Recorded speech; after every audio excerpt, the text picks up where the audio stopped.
Alright, we're live! What's up, guys? Hello, everyone, and welcome back to another late-night Pokemon card stream. It's me, Mr. Cardconomist.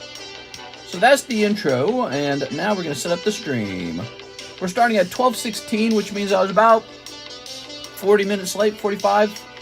So a little late tonight. It's a weekend, so I always get kind of wonky on the weekend when it comes to start times. That is because I'm starting to hang out with my wife, and she likes to hang out. So we're going to say Mangemite close, Alakazam close, new expensive slabs, pricing new slabs, pricing expensive slabs, live card shop. All right, there it is. We'll hit save. We have 2 breaks that are nearly done.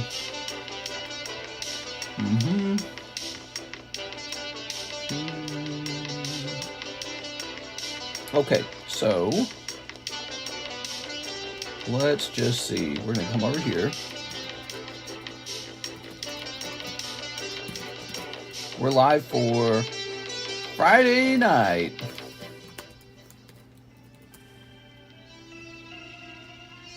Okay. And there we go.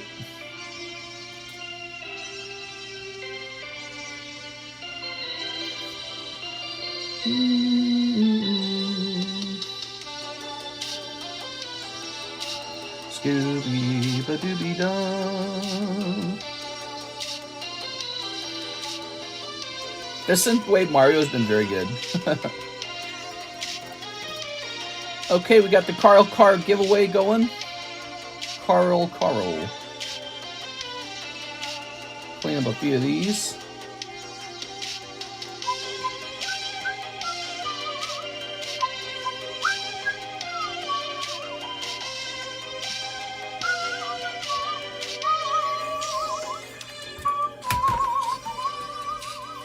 So, here we are.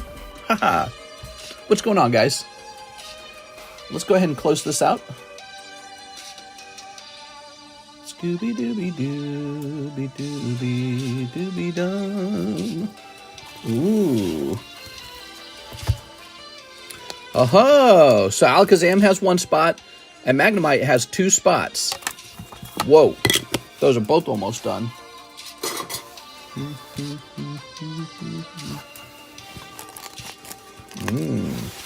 So it's tilted? Why does this look tilted?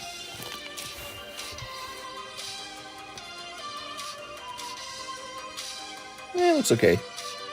Alright. Carl.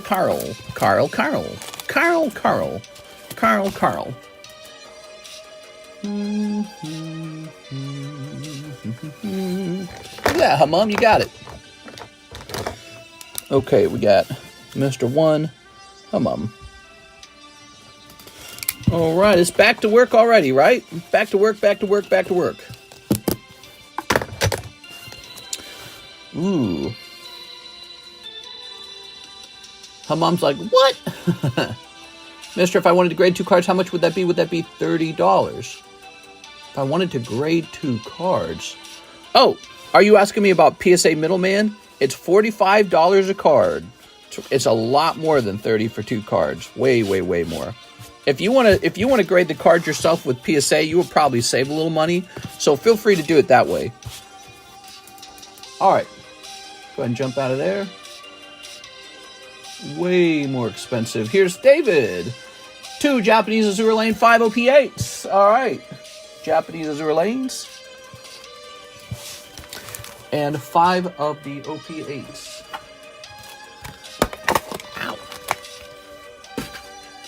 Okay, give me a moment here.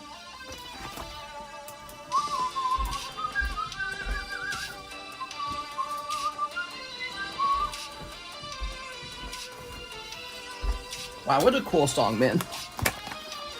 Whoever wrote it must be very proud. All this time later, it is still such a catchy and cool song.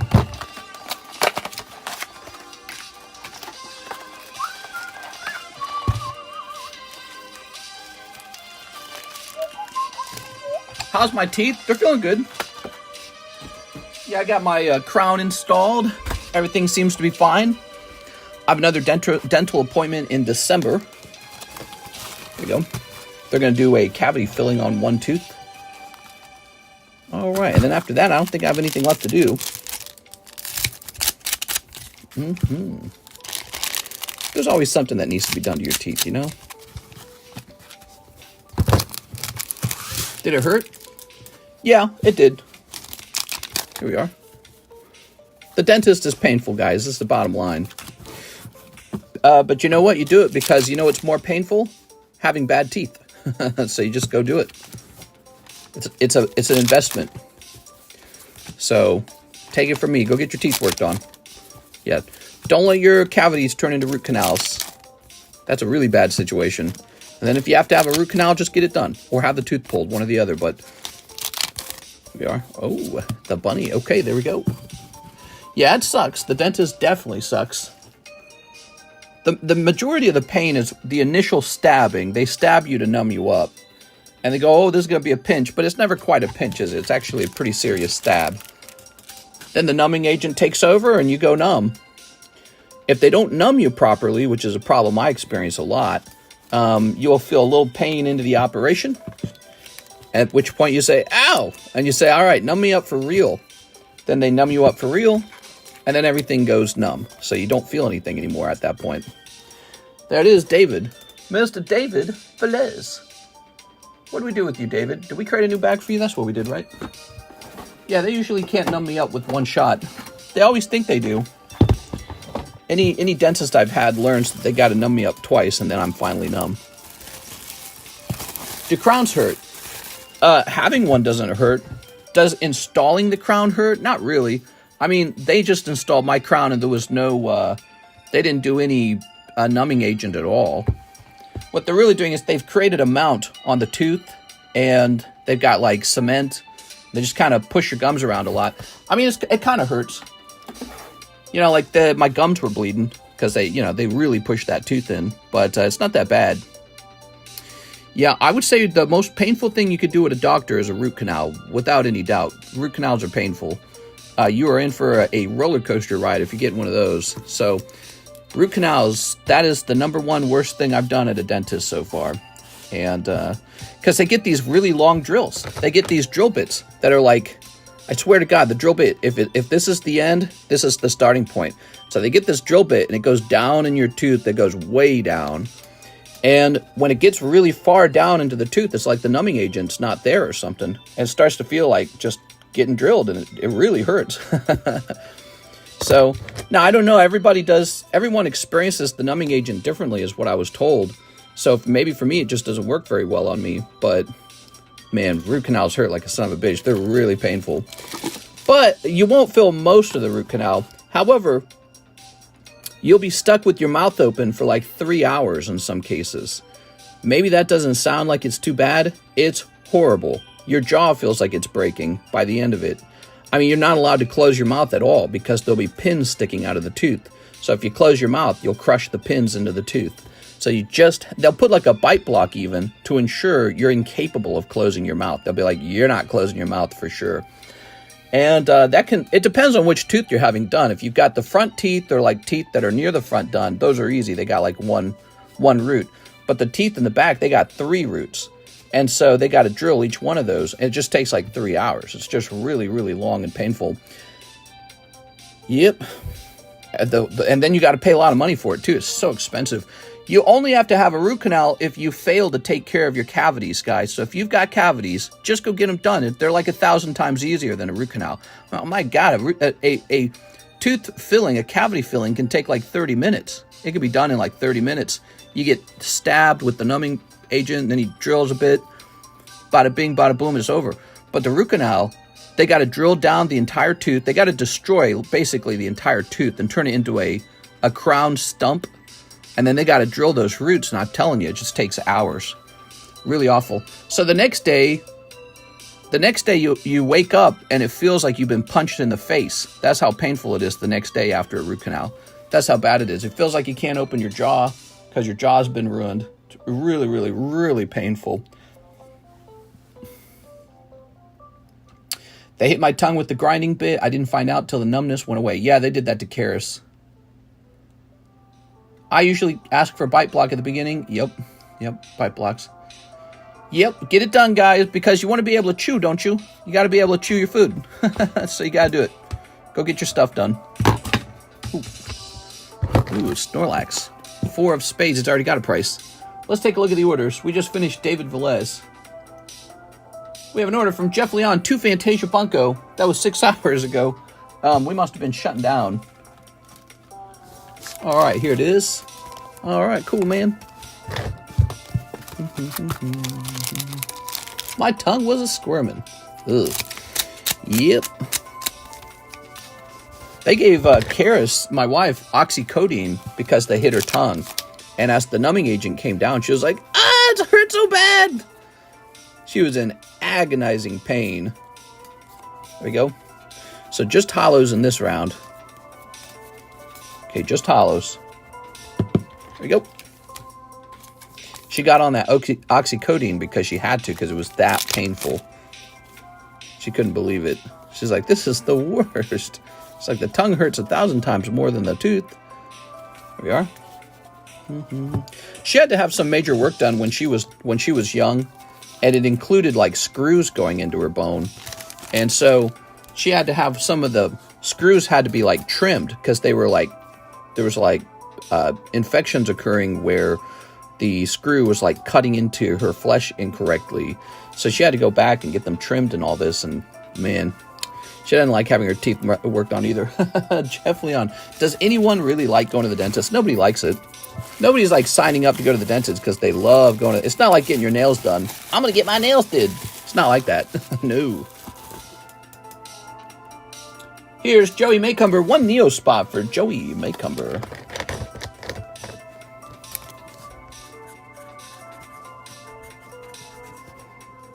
So we had a really busy daytime stream. I mean, it was a poppin', man. The daytime stream was fast. And so I don't know how fast tonight's nighttime stream will be.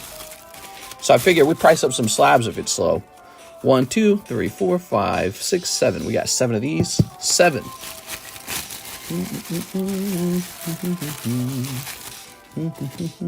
Seven people. We got Seal for $100. Kissed by a rose on the grave. Here's Drifloon for $225. Here's Bandai Squirtle. Here's Mr. Mime. Here's Thought Wave Machine. T-H-O-T, Thought.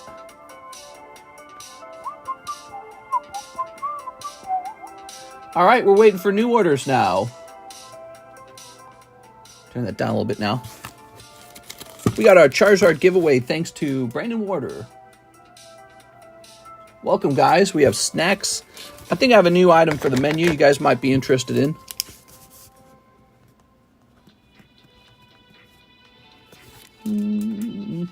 Cut them. Reflex. Brandon Boutillier.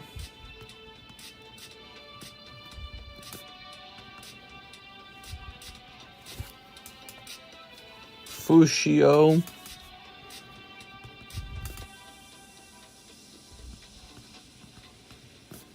Lich. Awesome. Seen somebody tried to rush Trump. What? There we go.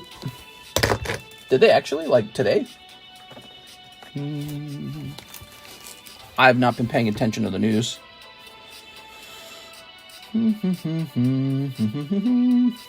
News.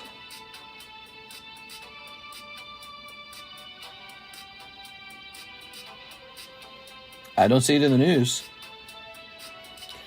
News Trump. Oops.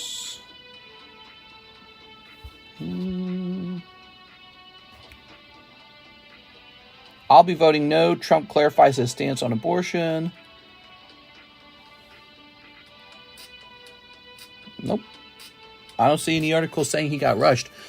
Trump, you know, it's kind of funny. They really want to make him into an anti-abortion candidate. The Democrats do, and he's not. you can tell he's not truly anti-abortion. I think a lot of the, he tries to come off as sort of like Christian and all that. I think that's all bullshit. I don't think he's like that at all as a real person. I suspect he's more like he's a more earthly kind of guy. He might have had some abortions, but yeah, so, it's a losing topic for the Republicans, and the Democrats realize this, and so they go, oh, he wants to take your abortion rights away, so he constantly has to come out and say, no, I promise. Not interested in that. All right, let's see. What we got? It's kind of interesting. Mitchell R. Bray, last spot on the Alakazam, and there we have it, guys. Alakazam is over. All right. They're probably mad he changed his mind about abortion. Yeah. He never really was strongly anti-abortion, I felt. I think he was just trying to do whatever he thought would help him win an election. There we go. That's about it. It's crazy how abortion is such a significant topic to this day. All right, here we are. Number one issue for Americans. Can I have an abortion? We got 1, 2, 3, 4, 5, 6, 7, 8. There it is. 8 people. Let's show them off. Jen, Steven, Ryan, Aovic. So this is a very fancy card. It's a holographic Carddass Alakazam. Do you see this? Beautiful. I think the PSA version of this card would be like $1,000. Really cool. My knees hurt. I hope it's not because I'm too fat. I hope it's because I'm not too fat. What? I don't know what you're trying to say there. So, let's go create a breaks history for this.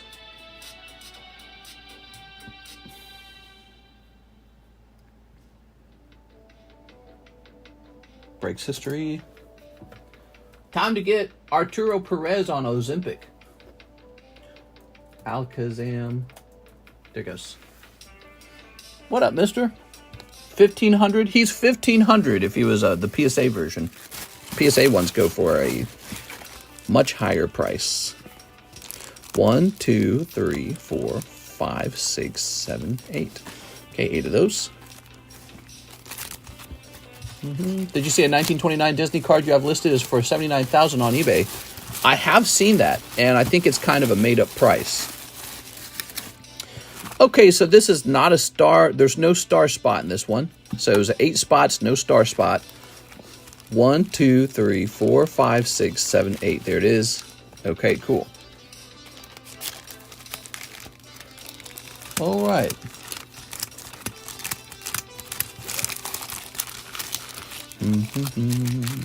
I think Pokemon card collectors in general, probably people who sit around more, eat more food. I've been to the card shops. I've gone there. I'm a little out of shape myself. I could lose some weight. There you are. All right. Are you a Costco guy? I'm a Costco guy. Of course I buy Pokemon cards. Actually, I don't have a Costco near me. All right, you ready? So, I have a 6-pack.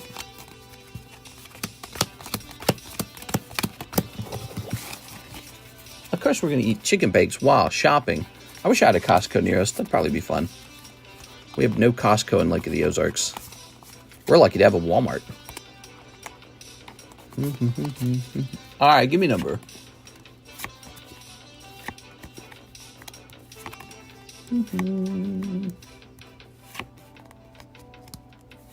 I'll train you guys for a price. Damien says 6. 1, 2, 3, 4, 5, 6. All right. So those have been cut. Let's cut this other thing by 6. 1, 2, 3, 4, 5, 6. All right, they're both cut.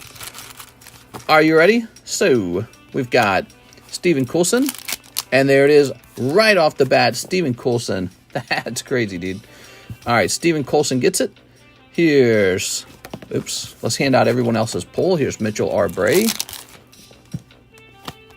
Krisha Rinaldi. Jennifer Yap. Steven Coulson. He had 2 spots in there. Aovic. Krisha Rinaldi. And Ryan Shapiro. Whew. There it goes, everybody. Wow. Okay. Shouldn't have cut the packs, shake my head. What's the point of the first cut? I don't know. All right. I just remembered I never asked for a cut on the pack, so I just did 6 for both of them. Very nice. Okay, here's these. Remind me not to buy in on break that Steven's in. 2, 3, 4, 5, 6, 7, 8. There we go. So 8 of those. All right. Mr. Steven Coulson. Congratulations, man. Alakazam is done. Mangemite's got, was it 2 spots or 1 spot? I can't remember. I think he's got 2 spots. All right. Now that you pulled the Alakazam, you got to set the Mangemite off. Set that over there. And what should we do for a new break, I wonder? Something cool. Something pretty swick.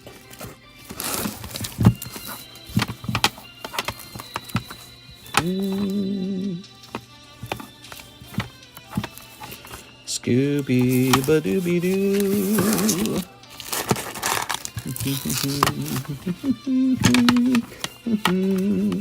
Let's set this Ariados to the side.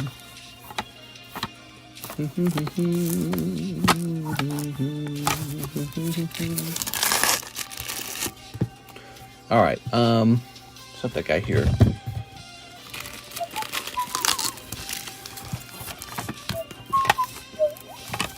The moon.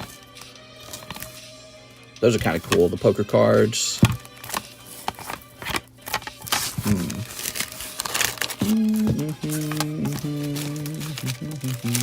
I'm looking for cards to do the next break on.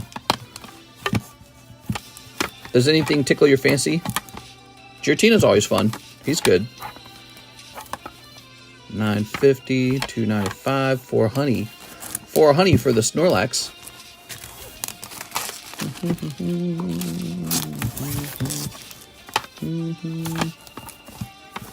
Ivysaur.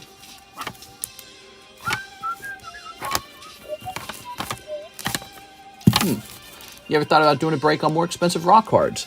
Yeah, we've done that before. We've done that before. Where, like, I send it off to PSA for you and everything. Yeah, we've thought about it.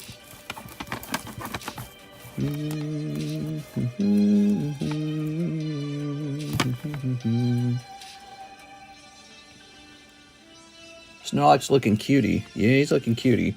We could do a multi-card break with, like, various poker cards in it. We gather up several poker cards and then have it be so that there's like multiple people who pull a hot card. 1, 2, 3, like this.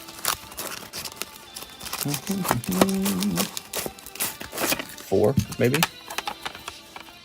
Nah, that'd take too long. I want the Pokeball break to be a fast break. Let's have a fast break, right? Guess I should start looking around, huh? Let's see what we got here.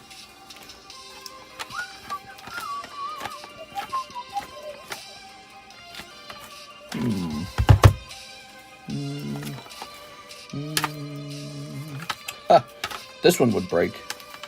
Look at this one. What do you guys think? Umbreon? Umbreon would break for sure.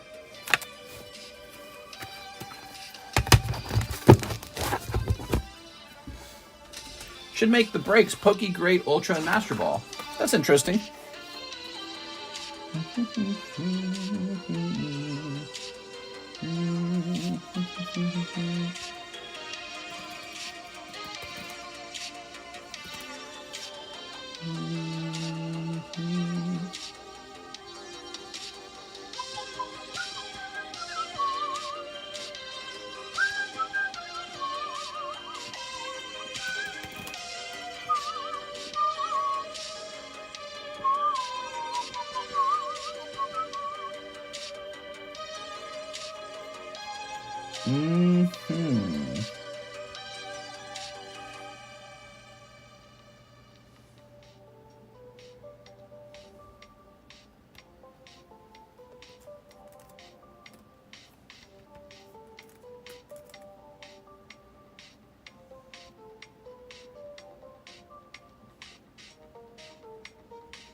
Okay. Cool, bro. So I think the next break will be this Embryon. He's a really nice card, so I think he's going to be a real fast-moving one. I like fast-moving breaks. They're cool, right?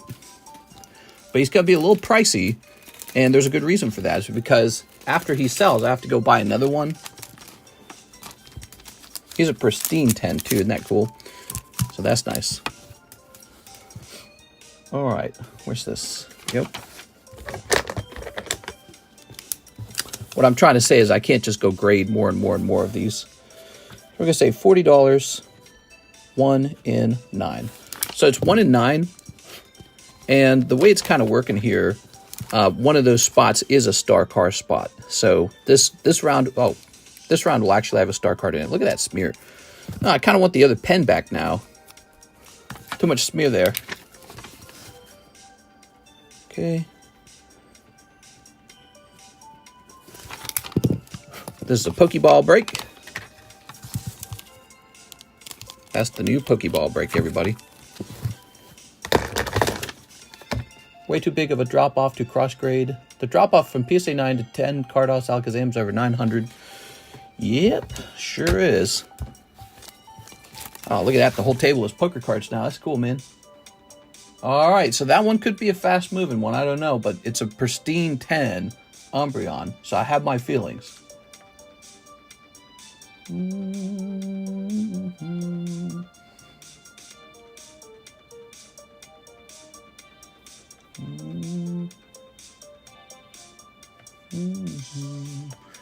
Too many pokers.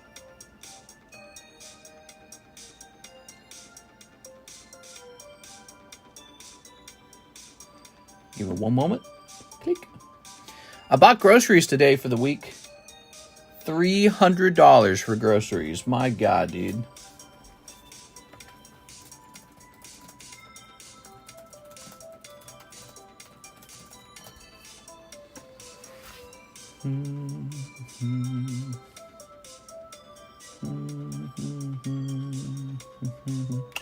Okay, so we're just waiting on fresh orders to arrive. Oh, we got a Jose E. Dominguez Pokeball break. That was pretty fast, huh? Now just remember, you're jumping in here, and there's 9 spots, and only one guy gets the Umbreon, okay? So please be aware of that with these breaks. They can be pretty tough. There's only one Umbreon, and then everyone else gets a holographic Pokemon card. So it could be pretty rough to get in these breaks. You're buying a $40 holographic Pokemon card. Freaking groceries, $1,200 a month? No, actually, our fridge was so empty. Fridge and freezer. We were buying everything. We were buying produce. We were buying meat. We were buying a little seafood. We were buying frozen, pizzas and stuff, and just all the stuff you buy. We were out of drinks. We were out of absolutely everything. Our whole kitchen was empty. So it was an unusually large shop, and it was like $300, but it was like, wow, man. When did food get so unbelievably expensive? I don't even think I could spend that much in the past. I just couldn't find a way to do it. Now it's like, you better make sure that you think carefully about what you purchase, because it'll easily surpass $300 if you don't. And it's, Jesus. Bunch of Uncrustables. Ew, gross. Those are gross. Look, I drink these expensive little waters. I shouldn't. They're my replacement for soda. A little misty thing coming out of it.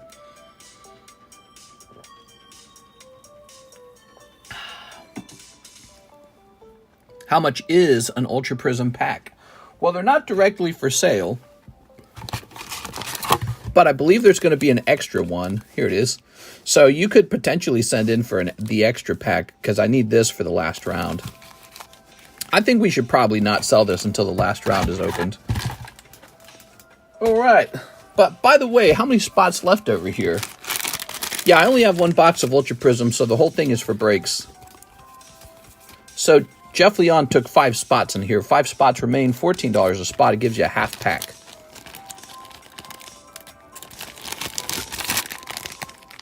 Buy store brand seltzer and put a lemon wedge in it. Trust me, it's the same. You're probably right. But look at the little packaging and the little can I get over here. It's so convenient. Kendo Pelor says, okay, I'll buy one spot in the Umbreon. Good luck out there.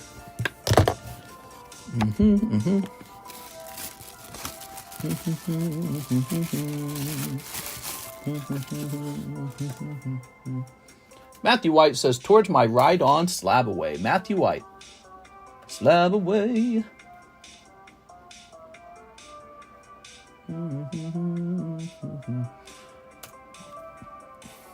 Oh, wow, you did a year-long Slab Away. Okay, so this is 525. It is updated. Jeff Leon says he'll take 2 Ultra Prism spots, 2 Fantasias. You got it, Mr. Jeff. Did I say there were 5 spots in there? There's now 7 spots in there. I won't be in this break, so don't worry, everybody. Here we are. Oops. Wonder how much I got that Alakazam for back in the day. I bought him some time ago. Let's see. I'm curious.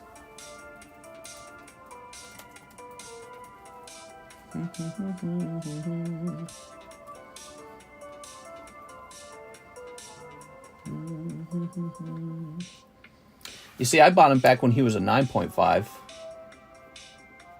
And then I got to nope, that's not him. I got to upgrade him to the CGC 10 when the CGC 10s came out.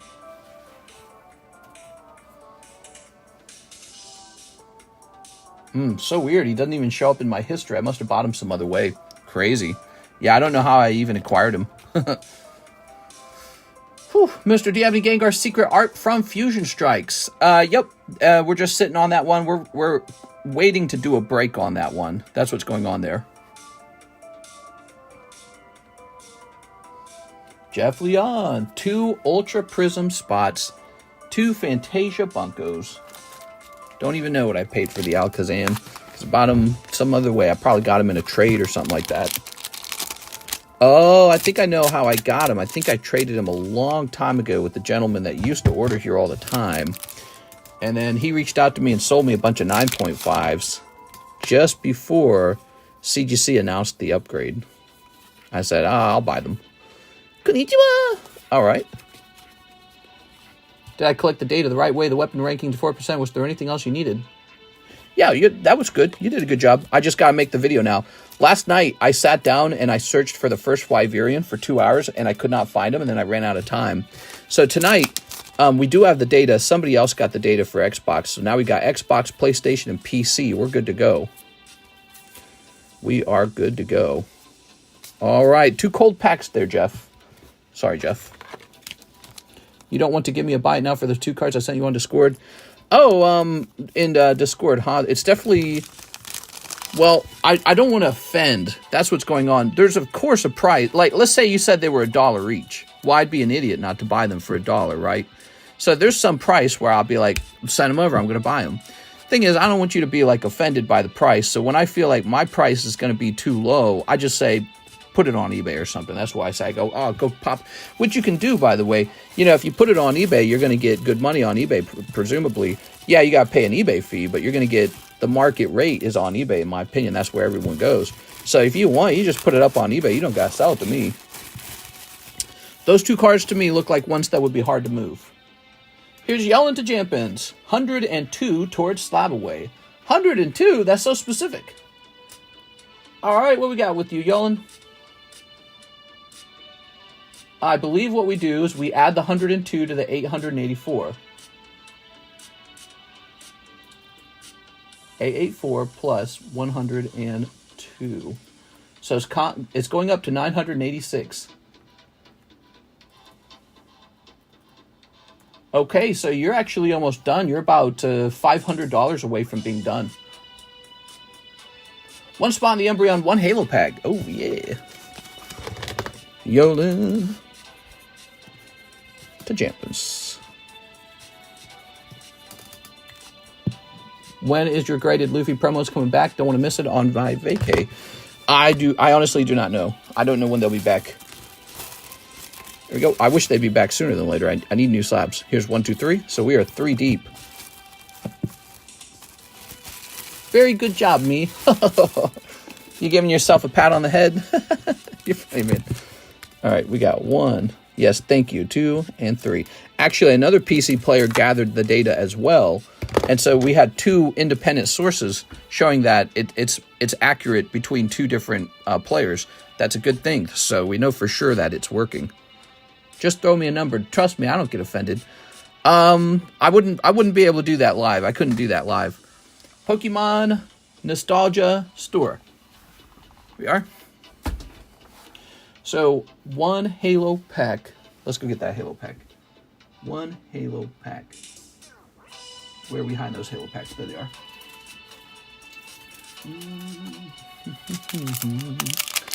There we go. All right. Still waiting on my PSA return. I think yours is really close, actually. Yeah, I think yours is pretty close. How many spots left on the Mangemite break? All right, there we go. Oh, look at that. There should be 2 spots left on Mangemite. Cool, man. Picking up a nice holo.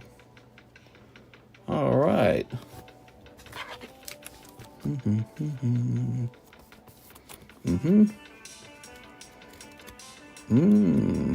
So you've got the structure, amidst the flood, the mysterious halo. Very mysterious indeed.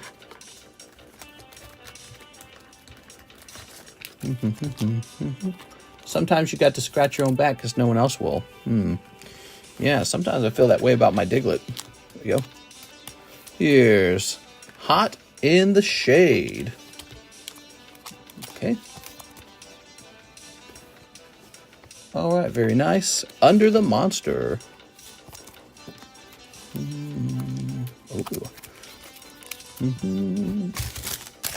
Oops.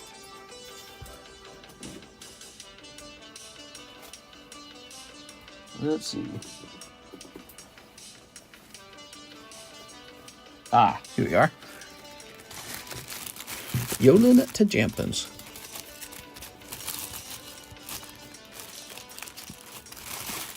Ta-da!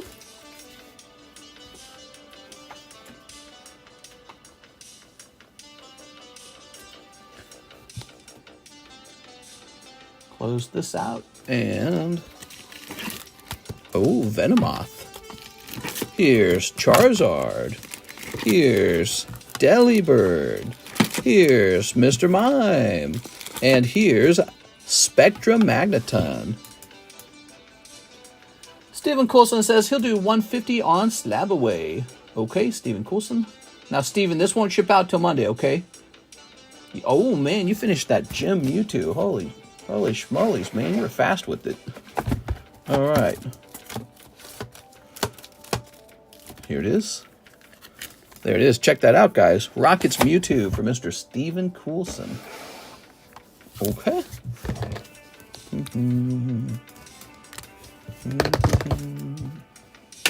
Walked in on the wrong conversation. What? Very good. Boom. So that's done. And then he says 1 PRB box. Yes, the one with the God Pack in it. Very cool. That's right.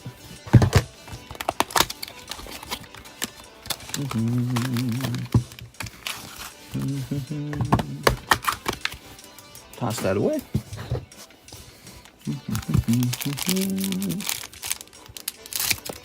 Okay.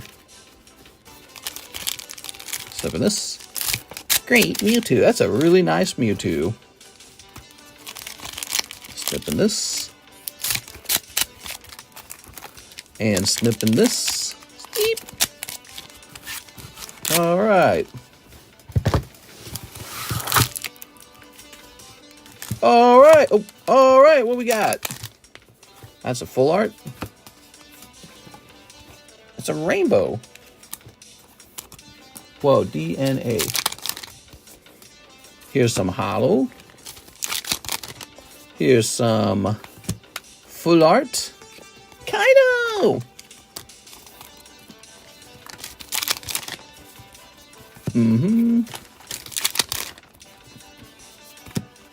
Alright. Ah, Bubble Man. Still no God Pack, man. Where's the God Pack? Makes me sad. Okay. And this man with his abs out. There we go. Some holos. And some holos. Alright, alright. I ain't ever been with a baddie. There we go. What counts as a baddie? What makes a girl a baddie?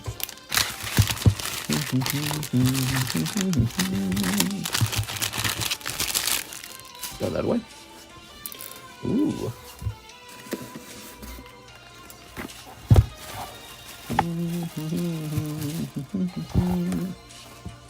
Like, where's the line? Where's the line where she's definitely considered a baddie?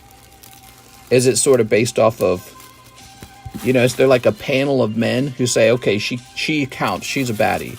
Or is it more like aggregate, you know, democratic voting? Like the majority of men go, okay, yeah, she's a baddie. How does it exactly work? Who sets the metric?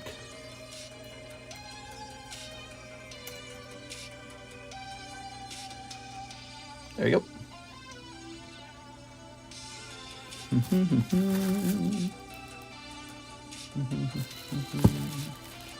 Okay, and we're going to hit a print. If you've never been with the baddie, you're missing out, bro. I deserve an LA 10. Every now and then, I deserve an LA 10. Drake does? Oh, he doesn't know the song, I'm guessing. There you go. If those were lyrics from a song, you are correct. I had no clue. There we go. Matthew Bigos, Umbreon Break, let's go. Matthew Bigos.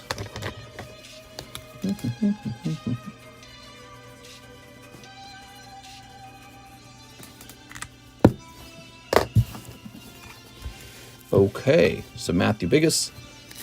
Dickus. He had a wife, you know.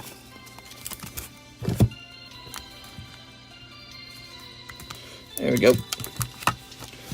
4 out of 9.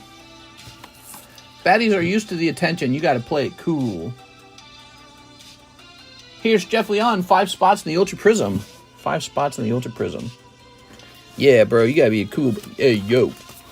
Hey, she a baddie. Sounds like a waste of time, to be honest. There we go. Jeff Leon. Unless you're also a baddie. So if you're considered the male version of a baddie. If you're not considered the male version of a baddie, why are you wasting your time? This includes the extra pack. Whoa!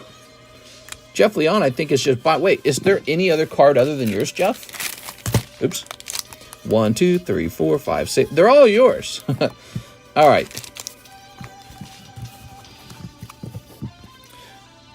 So let's count these up, because every 2 cards is a pack. Every 2 cards is a pack. You're just buying all these. 1, 2...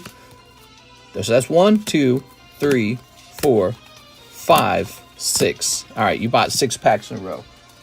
Here you go, Jeff. There's that bonus pack. Now we need to get 5 more of these. 1, 2, 3, 4, 5. That's the last round right here. This is the last round.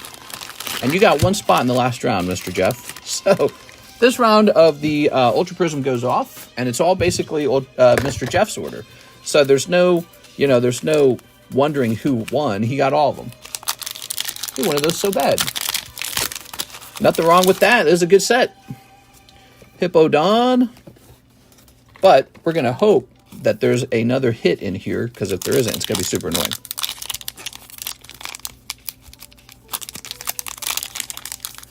I got the tools. I just need the construction site. Here we are. We've got Cresselia. Looking nice. Ooh.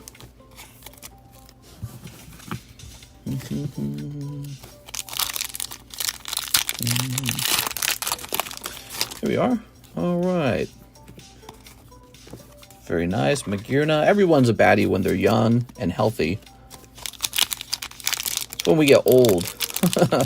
We start getting hair in our ears. Everyone starts getting a triple chin. If you want to be a baddie, go to the gym. Here's Magnemite. The gym is where you become a baddie. Here's Palkia GX. So Palkia GX pops out. We're looking for another full art, though. Now I'm a saddie. Oops. Oh, yeah, picking up Leafeon. That's not bad either. Leafeon Palkia around. Boy, if that last pack could just have a full art in it, that would be really nice. Do we have no lives because we collect Pokemon cards, or is it the Pokemon cards themselves that give us no lives? Well, I have no life because I work so much. Other than that, I'm doing all right. There we go. I'm married. There we go. My wife and I we're hard workers. Here's Cynthia and Rampardos. Oh, yeah. Okay, good to see the Rampardos is well centered. And then there's the Cynthia. Hey, you got a Cynthia, man. All right, that just leaves that last round of 5. The beat go off. What's the beat go off mean? We all have lives in some way. I heard CGC made a deal with some card grading company, thousands of cards for super... Wait. Some card company grading thousands of cards for super cheap. That's why prices are low and no one wants CGC slabs. Thoughts? Huh? I've not heard that. To me, that is just a rumor. I don't know what that means. Well, like, what do you mean? You mean like Tops? Tops is agreeing to send CGC a lot of cards, and then CGC just grades them and dumps them into the market, that kind of deal? I mean, actually, that makes a lot of sense if they did that, because that's kind of what the coin company, NGC, does. NGC has deals with the actual coin minters. So the companies that mint the coins, they send the coins directly to NGC to be minted. So if they did that, that's right out of their own playbook on how coins are handled. They said, hey, you don't need to have people open your coins and then send them into grade. Just send them straight to us. And they could do something like that with Tops. Jeff Leon, one Fantasia Bunko. It's Fanatics. All right, here we are. The Omega Mystery Slab Company is true. Omega Mystery Slab Booster Box. There we go. All right. Listen, the price of the slab is just what people are willing to pay for it. That's all it really is. All right. Ooh, konnichiwa. It's not like there's not millions and millions and millions of PSA slabs out there. The price of the slab is just what people want to pay for it. So you just respect that, and you just... That's the price of the thing, you know? We got really used to slabs costing like $100 each, but that's changing, you know? That's changing. All right, Jeff, you got one sexy red-headed lady. Mr. Jeff, I think it's time for us to get you a super booster box on that shelf again. Do you already have one over there? We have Brian Davis, 1 live custom, 2 Holo Shuffles, 1 live custom. Brian Davis. Oh, that's a cold live custom. Brian Davis, 2 Holo Shuffles. Cheap slab grades like less than $1 per card. How would they accomplish less than $1 per card? That doesn't make any sense. I mean, if they were doing less than $1 a card, CGC couldn't profit. 3. 1, 2. Yeah, nice Mimikyu out of that. That's pretty cool. Brian Davis, just some holos this time, Mr. Brian. I feel like it's about time to start adding new slabs back into the Holo Shuffle. The Holo Shuffle box is like loaded, dude. But we've seen a couple cold rounds come out. Let's see. Yeah, check it out. Here are all these slabs. These are all in the Holo Shuffle. Looks like I can fit at least one more in. Wonder what card it should be. What card should I fit in there? Maybe this cute Swablu. You see this Swablu 9? It's Dragon Frontiers.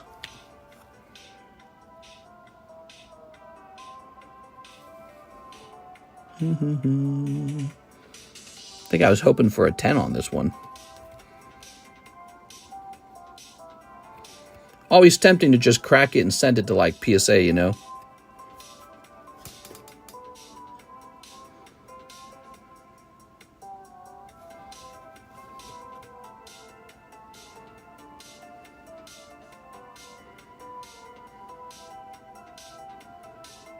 Of course, a PSA grade is at 9 too. You just lose more money. PSA grade's a 10, though, I'm going to sell it for like $150. Swablu's not like one of those big chase Pokemon. How do these crack, I wonder? Think these crack very well? Think they crack under pressure? Under pressure. Do. What did I do with my,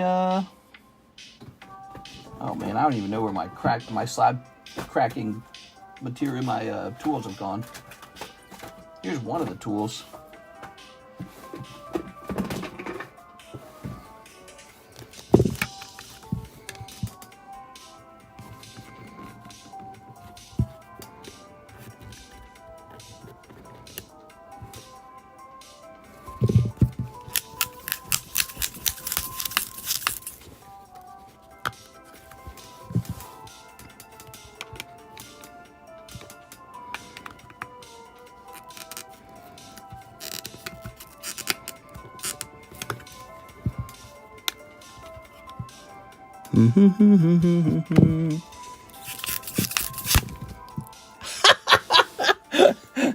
Well, that one's not going off to PSA.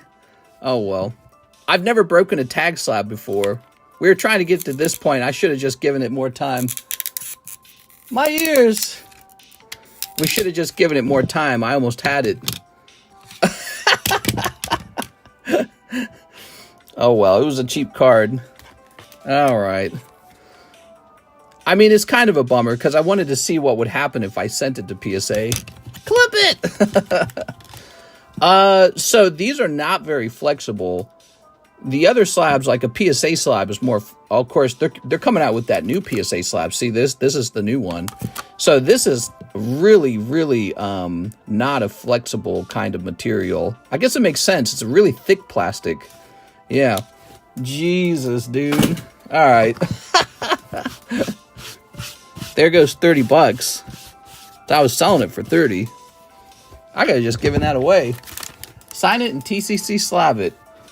Testing out, here we go. Testing out my strength. I'm too strong.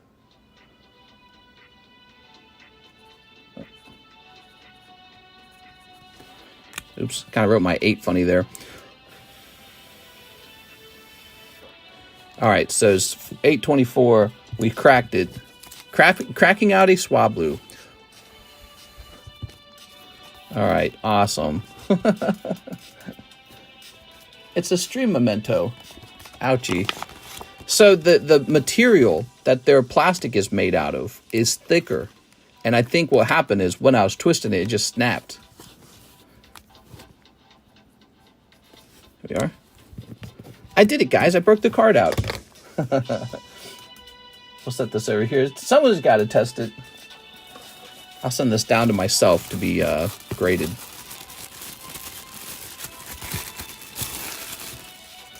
Oh my god. So we could do the same thing with like a PSA slab.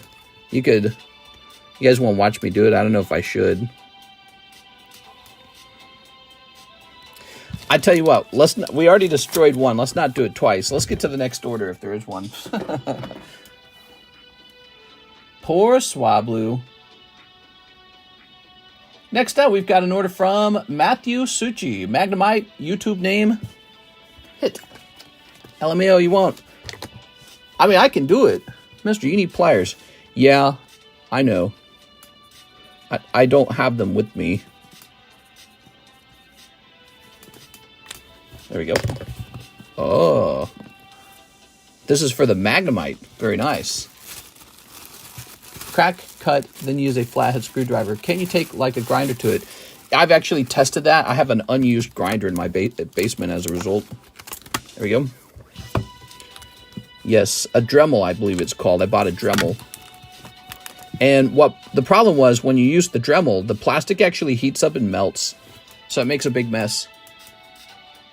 Better to crack it like an expert. Whew. You need pliers.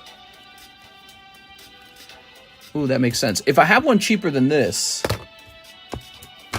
I don't think I have one cheaper than the $15. I don't know if I want to lose $45 of slabs in one night. Here's Jeff Leon, one Fantasia Bunko. It's a cheap $8 slab, but it's so nice. It's such an easy giveaway slab. Do I have another one? I should test my own slab too. Would you guys like to see that? One Fantasia Bunko, 2 Ultra Prism spots. I've actually tested it a lot. Our own slab. You got any more crack? Mr. has a grinder. Here's Jeff Leon. And Jeff Leon. All right. Test all slabs for video. That's not a bad video. You'd have to have some slabs to destroy. All right, Jeff with the JL. Going into Ultra Prism. Here's your Fantasia Bunko. 1 spot left on that Mangemite now. Rocket returns Mangemite. When he's done, we'll do another Mangemite. I'm sorry, not another Mangemite. Another Rocket returns card. It seems that Rocket cards are real popular right now to be doing breaks on. Oh, wait, we don't need to separate these. All right, no full art there. I'd like to see how durable your slabs are. They're very similar to PSA slabs. What's the price roughly on the Mangemite? Here we are. It's $40 per spot. And when I think about it, he used to be a star card, but he's no longer a star card. A card that gives away a star spot. So you can see it's pretty durable. See that? There you go. Did you hear that? Ooh, my wrist. So where'd that pop come from? Yeah, not bad, huh? You heard the other slab was cracking faster under that pressure. The one we just broke with our bare hands, the tag slab. So you can see it's weakening right up there, maybe right up here too. Looks good. It does, doesn't it? Yeah, it's pretty strong. I've done a lot of testing.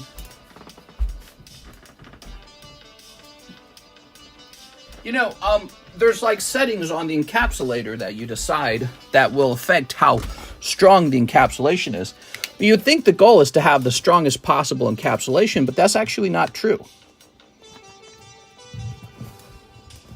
Having the strongest encapsulation isn't the most important quality.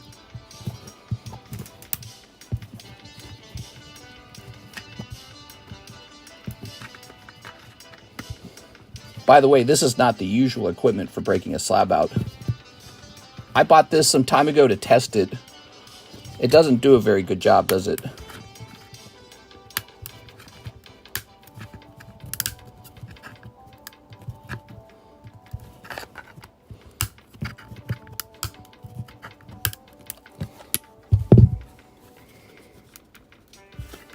I can feel it weakening. Ow, dude, I hurt my wrist. All right. Yeah, I've got the actual tools for breaking open a slab are with the encapsulator right now, where they belong.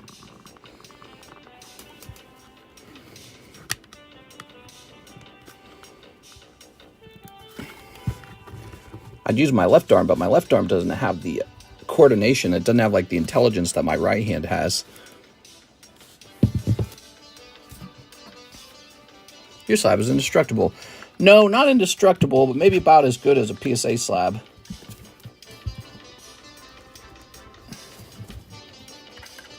Let me do this real fast.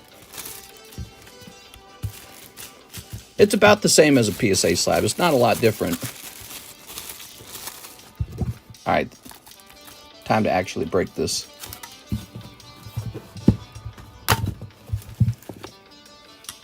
Yeah, this tool you see me holding is a horse hoof clipper, and I thought to try that out because I saw another grading company using it. I don't think it's that good, though. We have other methods that are better than this. I try not to reveal our best method.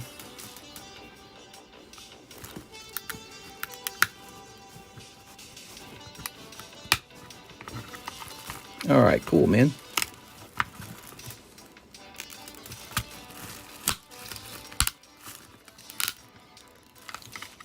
pretty strong.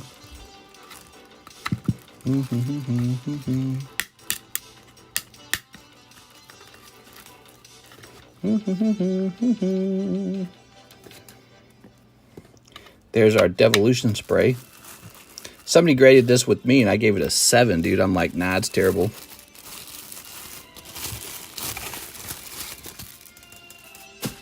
Safeguarding cracking methods, huh? There's a particular cracking method that seems to be really good, and I've never seen anyone else use it. There we go. So if anyone knows about it, they haven't revealed it either. The horse hoof method there is not good. That's pretty terrible. All right. Yeah, look at the edges on that. All right. Could have given that away. Could have been for free.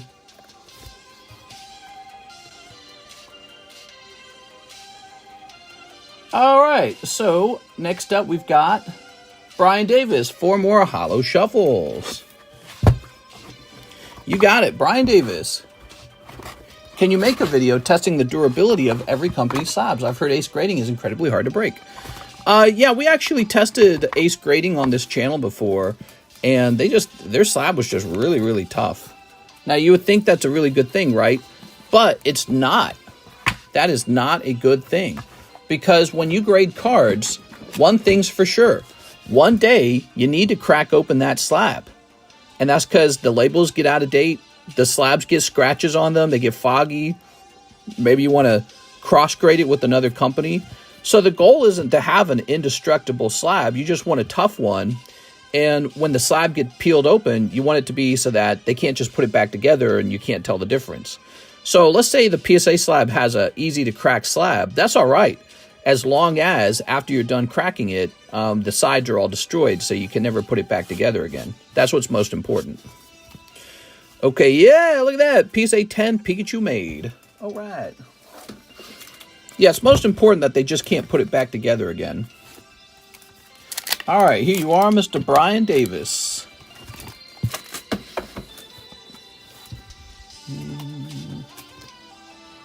Why does it matter if you show people how to open slabs easy or long? Yeah, it's sort of like a trade secret. That's why. Same with like, why don't I show people how to create an encapsulating setup? Because that's part of the value of the encapsulating setup. Like, why doesn't PSA reveal all of their systems to us? It's the same deal. They're not trying to make it easier for their competitors. There you go, Brian Davis. All right.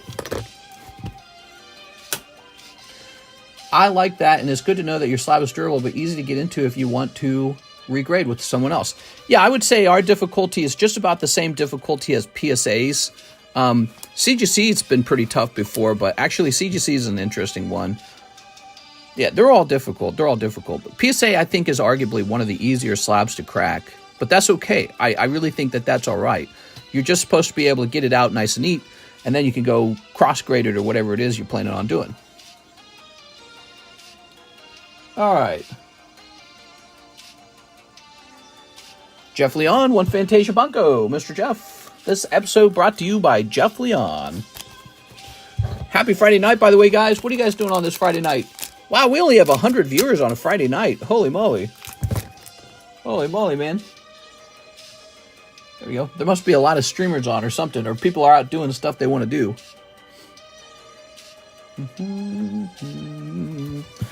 All right. Konnichiwa. Oh, man, dude. Must be Labor Day weekend. Oh, Labor Day. What do you guys think I ought to do for Labor Day weekend? Should I do anything special or should I just work? I should play some Monster Hunter with my old Monster Hunter pals. 3-day weekend. Okay, this is going into the box. Here we have Ariados 9. Pidgeot 10. That's a nice one. Special Delivery Bidoof. Skarmory.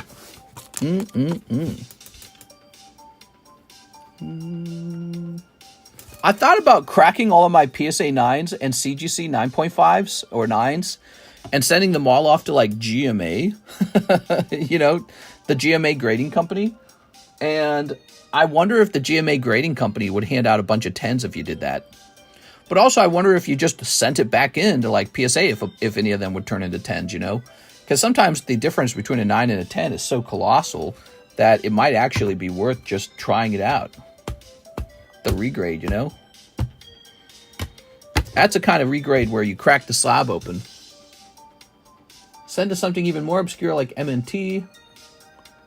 Here's Mr. Gargoyle, 2 Ultra Prism, 30 to slab away. You got it, Mr. Gargoyle.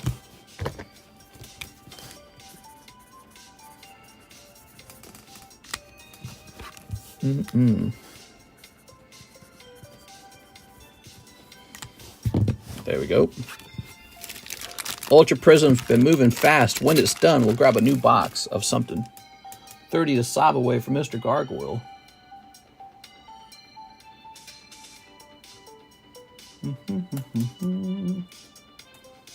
Okay. Gargoyle 610 remains. My best slab is a 9.5 Beckett. Here's David with 2 Japanese Azure Lane and 5 OP8. Ow. I'm messing my right hand up over here, man.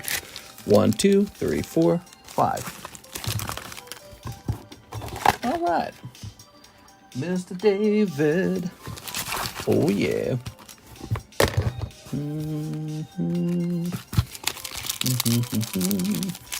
Labor Day blowout sale.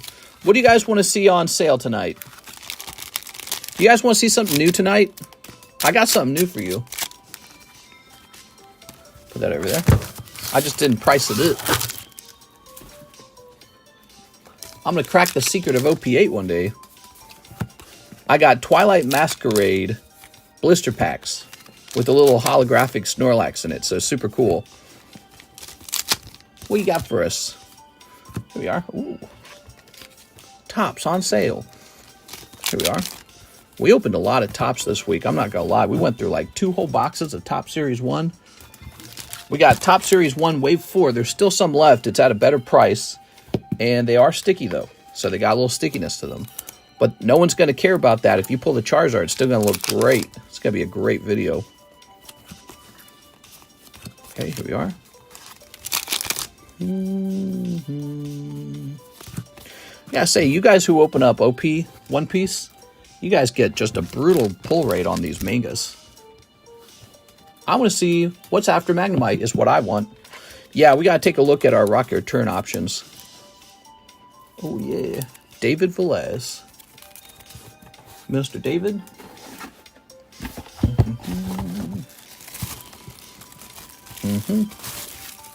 Remember, whoever pulls that Magnemite, you can have me sign the actual slab. I don't mind signing it, just for fun. Ryan McGibbon. He says 2 Holo Shuffles. Mr. Ryan McGibbon. What's up, man? Mr. Ryan. Ryan, are you new? Did you already have a bag? 1, 2, 3. He says 2. Okay, 1, 2. 2 Holos, Mr. Ryan. With an RY. RYs would be over here. Rip to the Fallen Tops packs. Well, we blasted through those, man.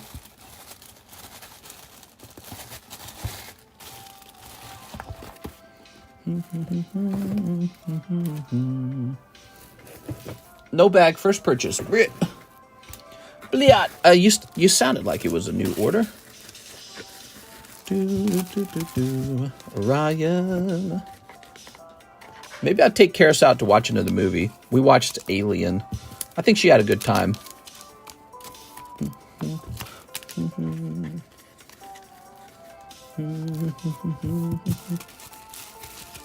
Okay, so what'd you think of that, Mr. Ryan? Did you think that was crazy?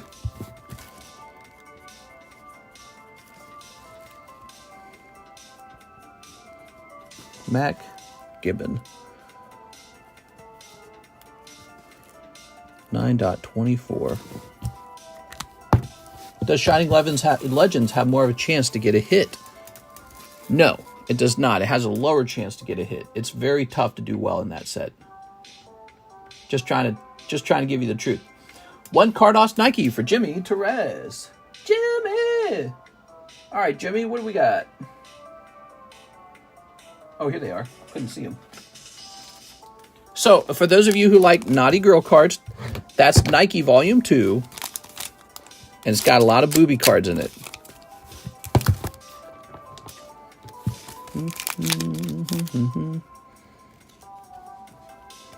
Konnichiwa, Onisama. That's how I imagine she would sound. Her voice box would be all messed up because her boobs are so heavy. Oh, and she likes to have a drink. Wow. Okay. All right. I don't have any comments on this card. That goes to Jimmy Torres. Jimmy with the J. Where do I keep the JIs? They're going to be over here. Ah. Did you get a cherry icy? What? There we go.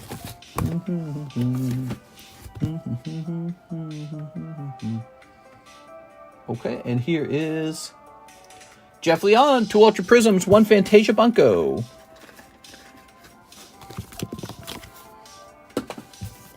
Oh, onto these energy cards, huh?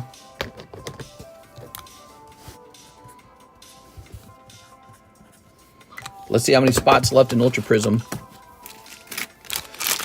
We're rewatching The Walking Dead, by the way. We're watching season 1. It's so good. The first season is so good. 1, 2, 3, 4, 5, 6, 7. It has a creepy, scary movie feel to it. Kind of claustrophobic. You care about the individual characters. They feel like they're not just thrown together. They feel kind of like thoughtfully chosen. Yeah, it has a really good feel to it. Everything feels like fresh and new and good. Yeah, man, I didn't feel any of that when I was watching the other show. Now, Jeff, did I get you the Did I get you the Fantasia Bunko already? I can't remember if I did this for him already. Have you watched Fear the Walking Dead? No, I've not. Walking Dead should have ended after season 3. Something like that. I don't know, man. I don't think I did this, right? Here we are. Bloop. Okay, some konnichiwas in here. Ugly! She's so mad! Okay. Do.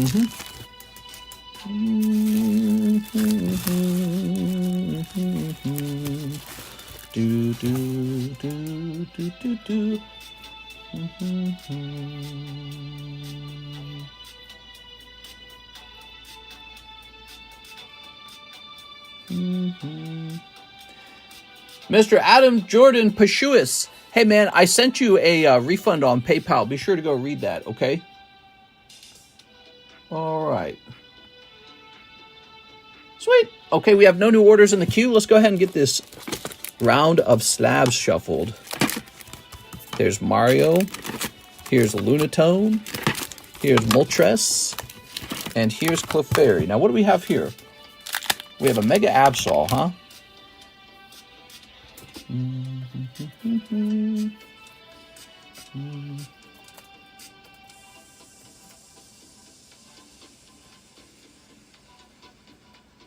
There we go. By the end of The Walking Dead, I was rooting for the zombies.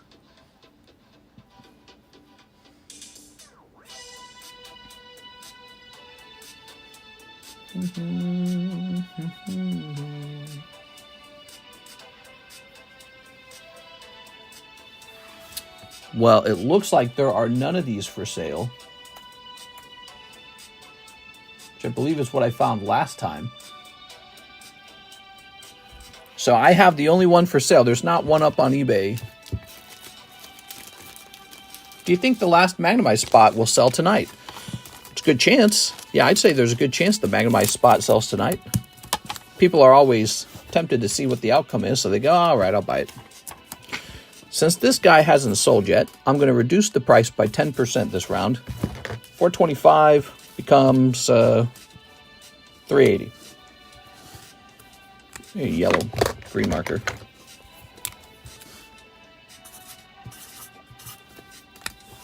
What's the Magnemite? Is this gentleman right here.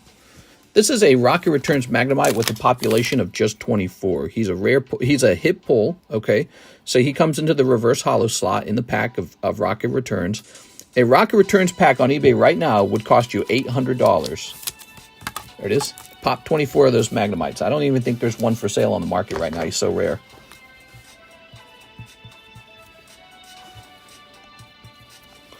Okay, there we go. So he is up. Mega Absol. We have another card that is a really expensive card. Here it is. No rarity symbol Onyx.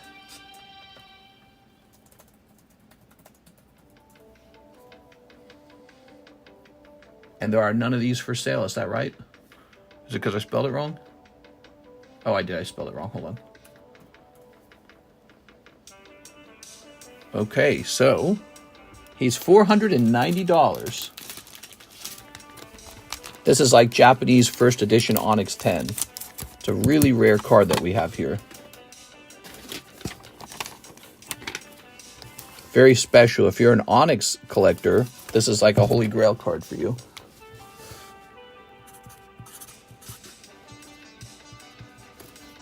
Okay. Let's get the population out.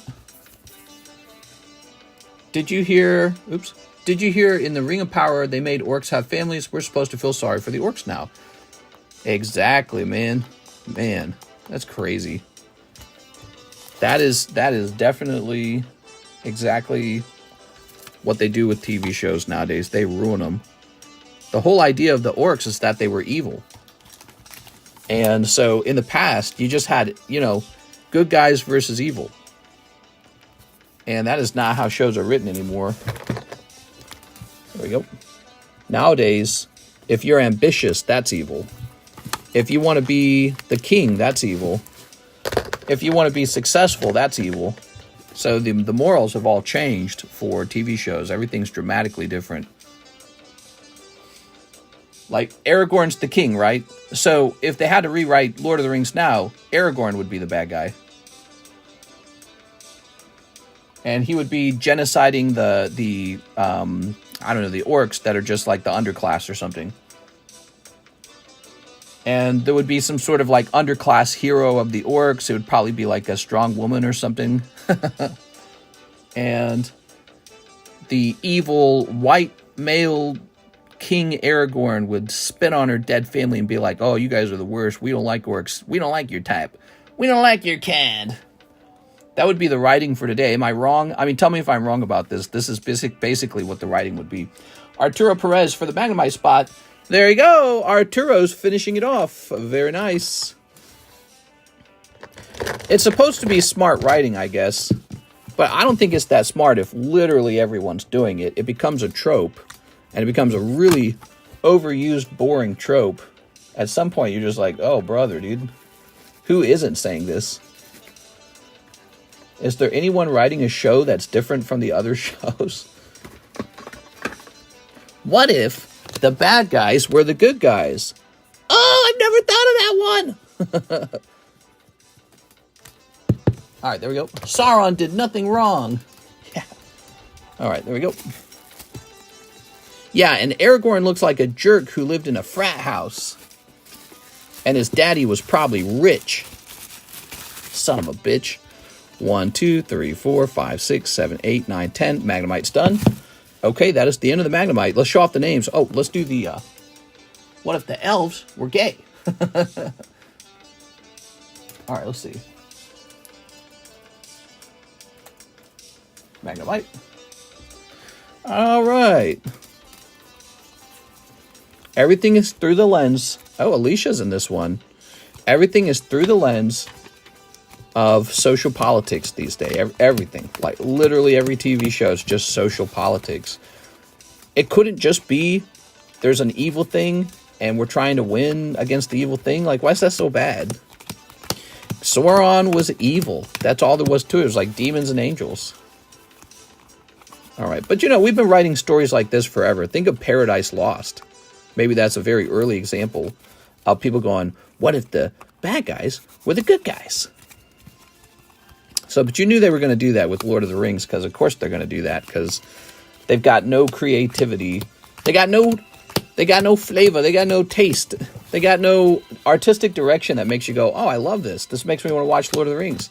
No, they're going to do something weird with it because they don't understand what made Lord of the Rings so successful, right? They can't hack it the way that it was made in the past. Now they've got all their fancy degrees for making movies and all that, but guys like, George Lucas were still the ones actually creating these powerful and desirable brands, and they were just guys with good ideas, and you can't buy their brand and then make it as good as they made it. They made it because they had style, they had taste, they had flavor. They're doing it to video games now. They're making every female character ugly as hell. A 1, 2, 3, 4, 5, 6, 7. Not in East Asia. They make video games in Japan still. The girls are still good looking in those games. But, it's a whole conversation, that's more commentary on representation and stuff like that. 1, 2, 3, 4, 5, 6, 7, 8, 9, 10. Right, like in Asia, there's incredibly high demands for women to be like skinny and pale or whatever, right? So then, if that was going on here in America, there'd be a really big pushback against that, because it's kind of nobody wants to be held under this really difficult standard. Why would you? 1, 2, 3, 4, 5, 6, 7, 8, 9, 10, and that's a standard that the guys push, right? The guys want girls to look sexy. Not in my Star Wars video game. Not if I've got something to say about it. I don't think it's a big deal, to be honest. I think if the girl characters are going to be ugly, the girl characters are going to be ugly. That's fine, man. But you can't get away with a game that's lousy to play. If the game is not fun, like Dark Souls was a fun game. If they made all the girls kind of ugly in Dark Souls, it wouldn't matter, because Dark Souls is still fun to play, right? So they can do whatever they want to do with the characters, but the mechanics better be effing solid. The real problem is when they make a lousy game that focused more on social politics and propaganda. That's the real problem, because then it's like, well, your game sucks, and I don't agree with your propaganda either.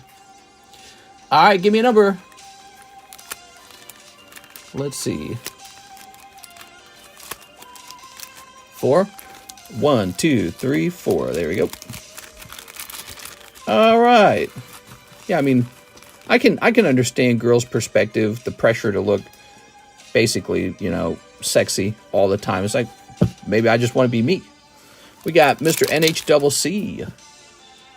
We've got Matthew Suchi. Oops. We've got Christopher Muhammad. Here's Alicia Brown. Alicia Brown. Sorry, Alicia Brown. We've got Gargoyle. Anthony Kalura. That's going to be Anthony Kalura. All right, Mr. Anthony, congratulations. There it is. Here's Anthony Kalura.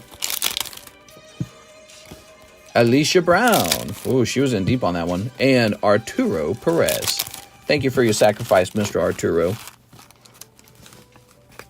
Maybe I just want to have type 2 diabetes. Yeah, I know. Come on, guys. That's my truth. That's my right. Exactly. But again, I get it. Holding humans up to these idealistic standards gets kind of annoying. You could say that's its own trope. Like, why does everyone have to be beautiful in all the TV shows and the movies? Can't we have some ugly people? You look around you, most people are not that good looking. So if you had ugly characters in your story, it would be a more accurate presentation of the human race. That's not the biggest problem, in my opinion. The bigger problem is all of the grievance and anger, the bitterness. One word, the resentment. There's so much resentment. And I feel like it's not natural. It's almost like socially engineered resentment. Like you've been on social media too long. Turn that off, go fall in love, and go have a family, and work out. But this is true for us too, by the way. I'm very critical of everyone that's true for us dudes, too. We need to go work out and be sexy for the ladies. Everyone should be. Being sexy is great. That's not something to feel insecure about, and I know there's a lot of insecurity, but that's just default kind of what everyone would prefer. Nobody's loving morbid obesity. Nobody's loving and choosing that. It's just out of control eating combined with our sedentary lifestyle. Here we are, Anthony Kalura. All right. Oh, new Rocket Slab break? Because social media is a competition, can you show all the slab breaks going on? Yeah, hold on. Okay, so Anthony. I'm going to take that right there. House the line. Yep, work out and eat healthy. Yeah, you know, I think there's a lot of insecurity behind those suggestions. They're not just suggestions, they're a sort of reality, aren't they? But there's a lot of insecurity behind it because it's like, you don't want to be told that. Excuse me. You want to be told you're beautiful just the way you are. And a big part of the reason for that is because actually getting thin is so extremely difficult. It's near impossible, it feels like. I think that Slowpoke is next. There's another Mangemite. All right, Dratini probably after Slowpoke. Let me go research the Slowpoke. Yep, work out and eat healthy. I think truth prevails over time. I think it really does. You know, when you have these bad ideas, bad trends, let's call them, because that's what they truly are, is they're trends. Okay, so there's none of these available for sale.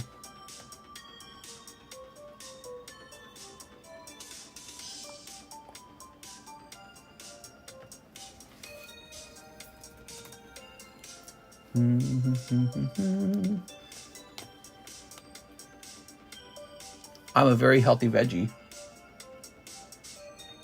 David, me, mods, gay like Mary.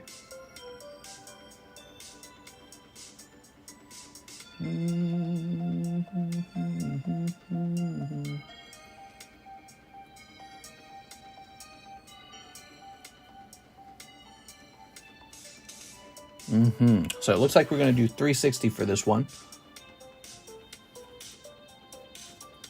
It's going to be 10 spots, and it's going to hand out a star spot. 10 spots, and it hands out a star spot to some other break. Just like the Magnemite. All right.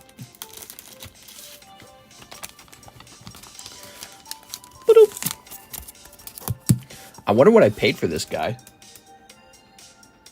I think I bought him later. I don't think I bought him early like some of the other ones.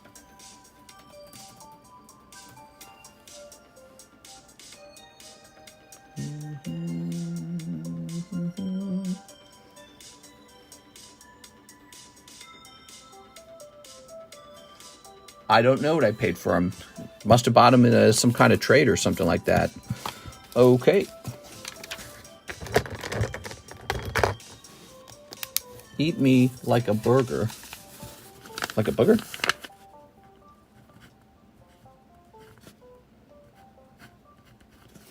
So this card will hand out a star card to someone. What should the next star card be, I wonder? Probably the booster slab break, right? Oh man, it still did this thing. Okay. Maybe I'll do this like this next time. I don't know if that was any better. Now, we shouldn't have it be Ditto this time. We should have it be a different shape, a different item. What's a good item in Pokemon that this can be? Hey, we don't need it to be an item at all. It can actually just be Team Rocket.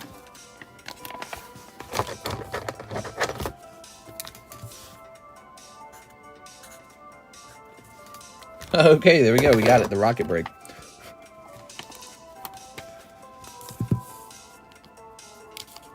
Cool, man. It's R for Rocket. I like that. Make it Diglett. No. Okay, there goes. So the breaks have all changed up. We have an order now from Jennifer Yap. 3 of the Ultra Prism spots. You got it, Jen. 2, 3.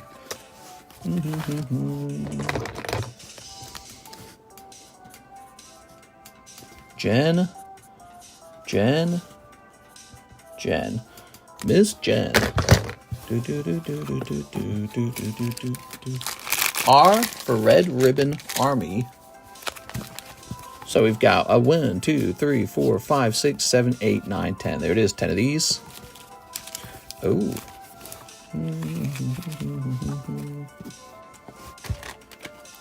Okay, so we're ready to go. Here's who's in it. And time for the shuffle.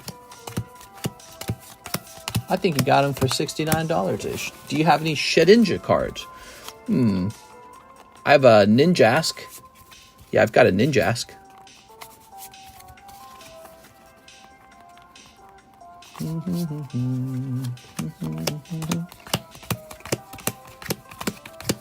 All right.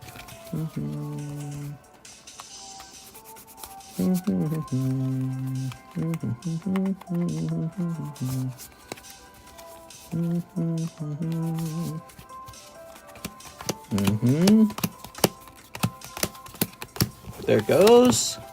All right, give me a number.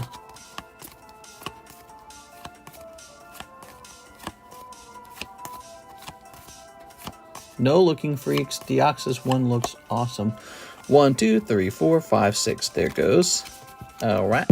And now we're hosting the last round of the Ultra Prism break, and then we run off and grab a new box.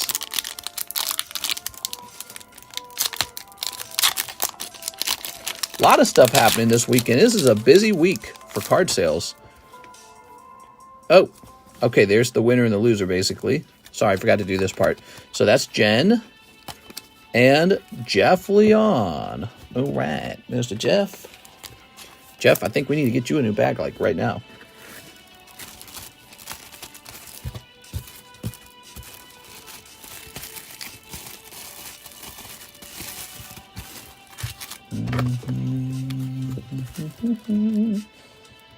Jeff Leon. Okay. Now, Miss Jen, you pull Floatzel Obama Snow. Floatzel, he's so cute. That's Joey Maycumber. Here's Jennifer Yap. Did you have 2 bags, Jen? Yeah, you got one over here. We're going to put this in this bag here. Okay, there we go. Okay, what do we got here? We've got Jeff Leon, Mr. Gargoyle. Okay, Mr. Anderson.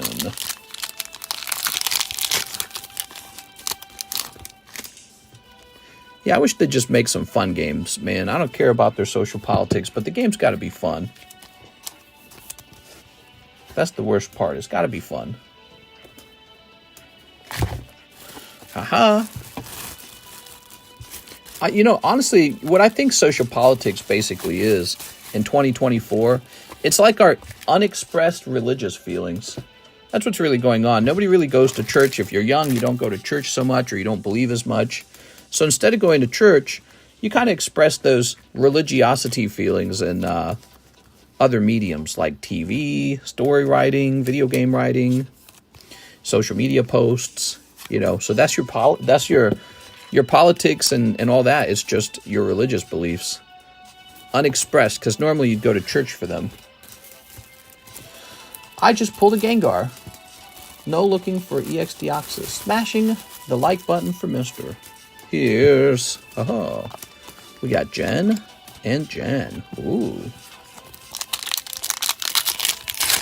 Oops. Okay. Drifloon, he's so cute. Here's a fun story. Did you know that when they were creating Pokemon, they originally had plans to add a balloon Pokemon, but he got cut out of the game. And so they believe this eventually became Drifloon. It was Jen. All right. There we go. Gargoyle and Jeff Leon. One more full art. Come on. Come on, Ultra Prism. Fire Memory. Oof. That's a cold one. Driflin was the creepy wind. Yeah. Oops. And Mr. Gargoyle. Fire Memory.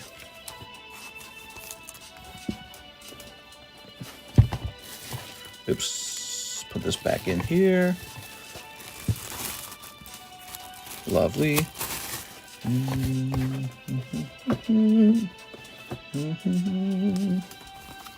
Here's Jeff Leon and Jeff Leon. Aha. Oh, lovely. One Soul Galio. That's the end of the box. It's a good pack, actually. Very gradable Soul Galio. Okay, cool. No more full arts in that box. Darn. Darn, man. Not the box we wanted. But it is the box that we got. Okay. I guess now we got to go pick out something new, huh? I wouldn't mind doing some more Fates Collide again. You guys want to do some Fates Collide again? Fates Collide was fun. Remember, Fates Collide, chance for a Lugia, an Alakazam, and a Umbreon. It's an Umbreon set. Let's take a quick look. Is this still $20 a pack?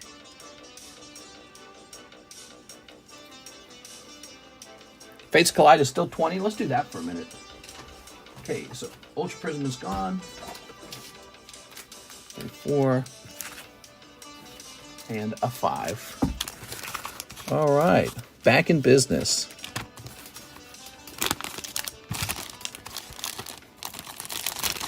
We never actually pulled the Umbreon, you know. There it goes.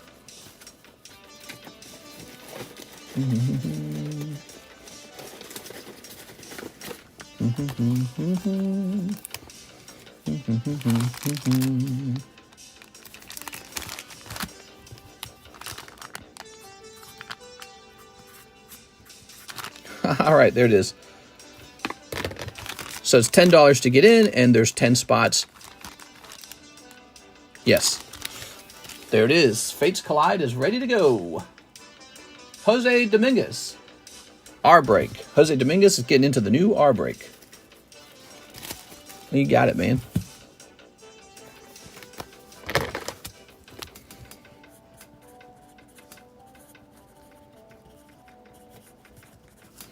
Okay, that's the Team Rocket Slowpoke. Rocket Return Slowpoke. Pretty neat.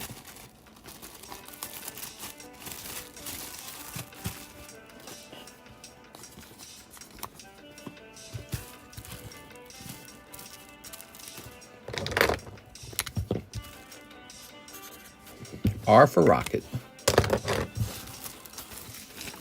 Cool.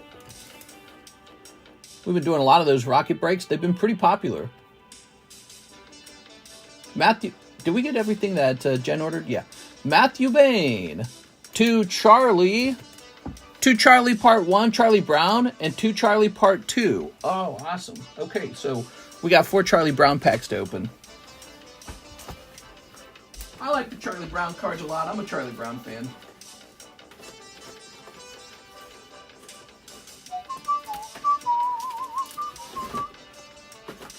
All right, keep these together. All right.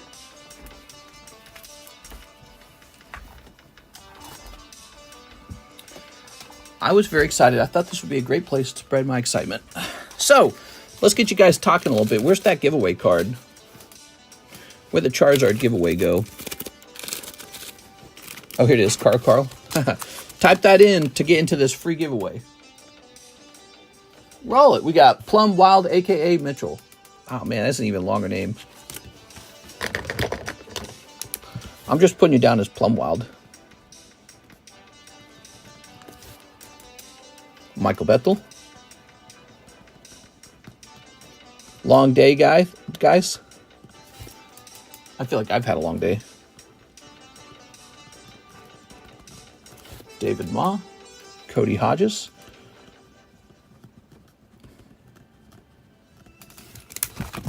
Cool, man. David Ma says, no way! Can you explain the difference between all the Topps cards? Top Series 1 has sort of like... Top Series... the series, not the print waves. Top Series 1 is a red box, has Charizard in it. Then after that, you got First Movie. It's also got a Charizard in it, but it's actually got all these movie cards in it as well. Then you got Top Series 2. It's got a Gengar and a clear Charizard in it, a transparent Charizard. So Gengar, transparent Charizard. Tops 3 will have the birds. It'll have Snorlax. It'll have Mewtwo and Mew. And then it goes on to like Tops Advanced as well as Tops... what's it called? I've got 2 boxes of it. I have 2 boxes of a super rare Top Series, and we've never opened it on stream before, but it'll have Rayquaza in it, basically. The Tops Advanced has a Charizard in it. It's just okay. Then you got, like, the, there's a Tops Johto or something like that. And finally, you've got some more expensive ones, like Tops The Movie 2000, and Tops Chrome 1 and Tops Chrome 2. There you are. I think that Topps First Movie is a really good price because it offers so much. So one of the best priced top sets is Topps First Movie. It has a beautiful Charizard in it. All right, here we go. So this is Charlie Brown Classics Series 2. Let's go back to the person who ordered it. Matthew Bain, you ready? So check it out. Oh, that actually has a little bend in it there. We're not in last place yet. Well, it's almost like they're holographic, but they're not. They're gold and it gives off a really good shimmer. My only hope is to try to get through the season without spilling ice cream on my cap. So we flip this around, and it comes with the entire comic strip. You can see it's a really long one. So these are on the menu if you guys didn't know this. If you like Charlie Brown, imagine if you get a good, look at this one. If you get a good Charlie Brown card, I think these are all baseball cards too, by the way. It's almost like a baseball product. That's ridiculous. We're going to win. I don't believe in omens. Oh. Here we are. Haha, there we go. I was like, wait, that didn't make sense. Like, look at this one. If you could get this card to grade 10, I think there's a buyer out there for something like this. There we go. Very nice. So I think these are super cool. They're pretty affordable, too. They're not very expensive. Is there a way to differentiate the packs? Because they all look the same. From Top Series 1, 2, 3, and 4, I mean, yeah, they all have different artworks. Are you talking about wave prints? Are you talking about wave runs? Print runs? What are you talking about? Are you talking about print runs or are you talking about the actual series? I think he's talking about print runs. Yeah, the print runs of Top Series 1, those are hard to differentiate. A good manager never resorts to sarcasm. Allowing 40 runs in the first inning can change your whole body. I just don't know. It just sounded good. Okay, that's far enough. Pow. Oh, see that? That's like a classic Charlie Brown moment. Look at that. So this one's really good. That's going to be a nice display for anyone who likes Charlie Brown. Oh, cool. And it's like a checklist card too. That's so nice. My second baseman is asleep. It says here that Joe Garagiola is now in the Baseball Hall of Fame. Isn't that great? It means there's still hope for all of us. That is some commentary on baseball. So again, if you're a sports collector, if you collect baseball cards, you might actually have this crazy niche where you both like baseball cards and Charlie Brown at the same time. So now these would be a little bit different. These are the Series 1 Charlie Brown cards, and they are not just baseball. They're a combination. Bonjour, Bonjour? Okay, I'm not very good with French. Here's a bust of Snoopy as Mozart, maybe. Why was I put on this earth? What am I doing here? Yeah, you get stuff like this. Sometimes I lie awake at night wondering why I was born. Why was I put here? Then suddenly it hits me. I haven't got the slightest idea. There you go. The answer is a mystery. Wait, there's something you should know. That's a good one. Look at that. All right, so there you go. These are the Charlie Brown classics. I bought a couple boxes of them because I really enjoy Charlie Brown. I feel like it's not the holidays until you play some Charlie Brown in the background. And I mean both the music and the TV show.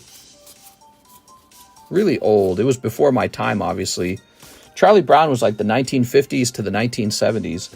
Despite this, my parents would play them on the TV during the holidays, and man, it just makes the holidays, basically. It's like what makes it feel like it's Christmas. Christmas and Thanksgiving, too. Oh, and Halloween, the Great Pumpkin, Charlie Brown. There it is. All right. Now, you're not done.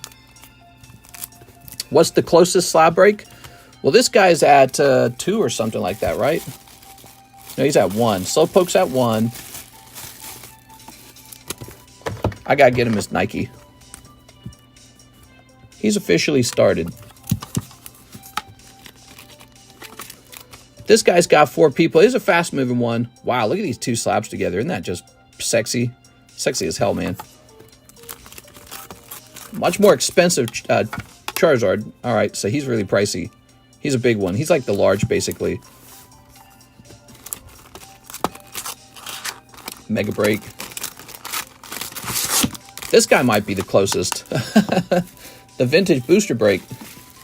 Now, he's not a slab, but 1, 2, 3, 4, 5, 6, 7. He's got 7 spots in him. He's probably the closest. Four spots at $44 a spot makes him the closest thing. Put this over here for the moment. So it'd probably be this guy. Other than that, maybe this Umbreon. I mean, the Umbreon's going to move fast. There's some people watching who just now realized the Umbreon's available, and they're going to go, wait a second. I got to get in that Umbreon. I could make like a breaks. I could make like a breaks video for TikTok and YouTube right now. We'd probably get some new people because they'd be like, Umbreon? Umbreon? Where? All right.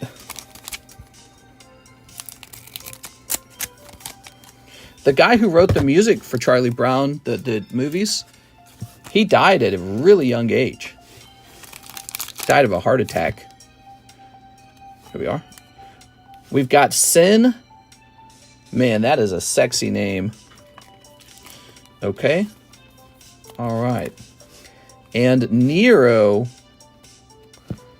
I don't know about this outfit, man. I don't think she's passing the school board as a teacher.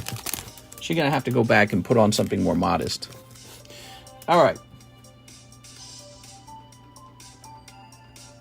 Mr. Matthew. Mr. Matthew.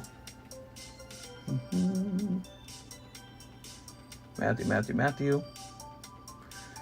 Are you going to be in here?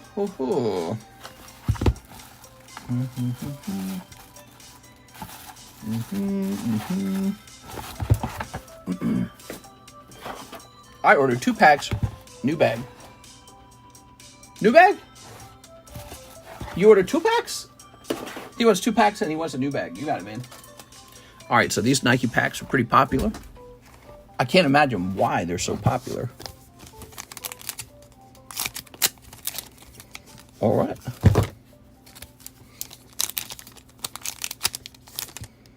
Oh my God, dude. Here's another Sin card. I like her style. That's cool, man. The jacket. And then this girl's just hanging out on the beach.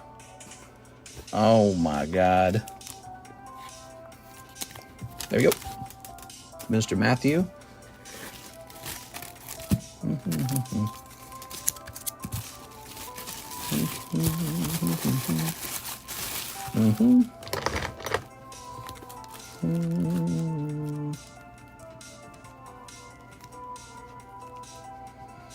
We didn't get any Alexis streams this week.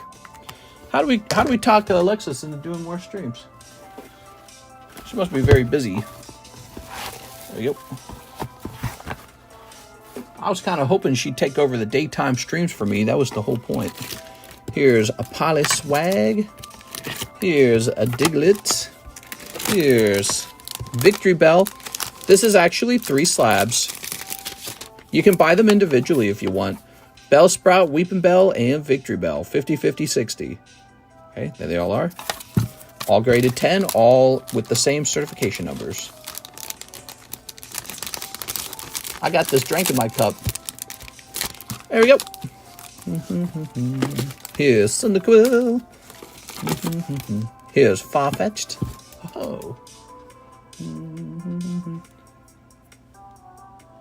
All right, give me a moment here. Mr. Adam Pashuis, I got your message. Give me a minute.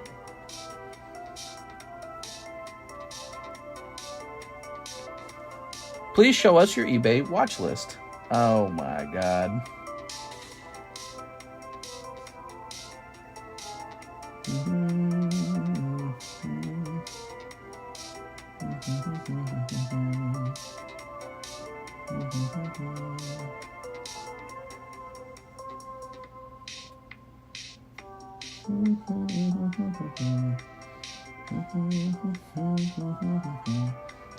Here we are. Save on that. Okay, there goes. Now we've got Bryce Wolf, one Pokey Libre.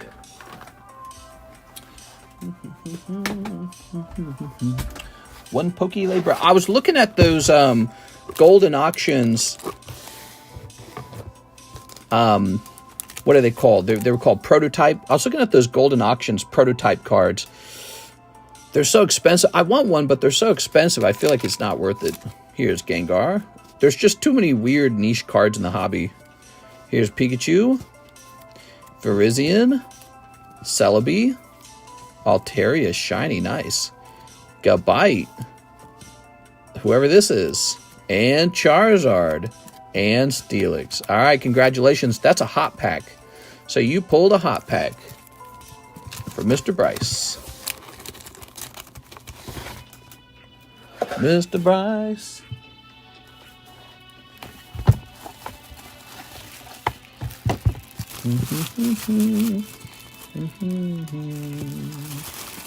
I hope I did that right. It says Blitz and Blatz. We got Mr. Blitblatz over here. What's up, Mr. Blitblatz? Brandon Warder says 2 live spankies. Keep the hollows. Brandon Warder. A win and a 2. That's 2 cold live customs. Damn, dude. That is rough. You sure? I mean, you got Doug Trio. He's pretty good. All right.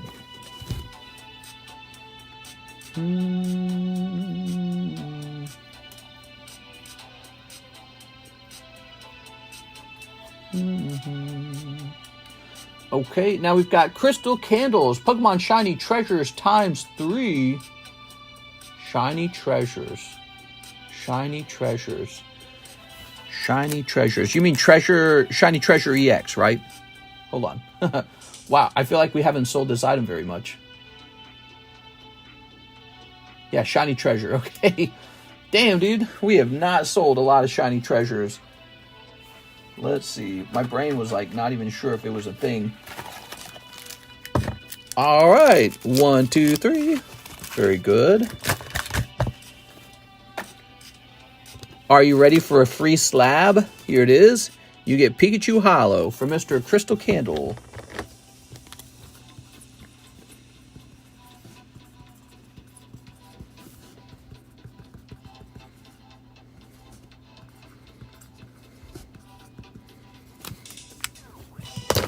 Whew.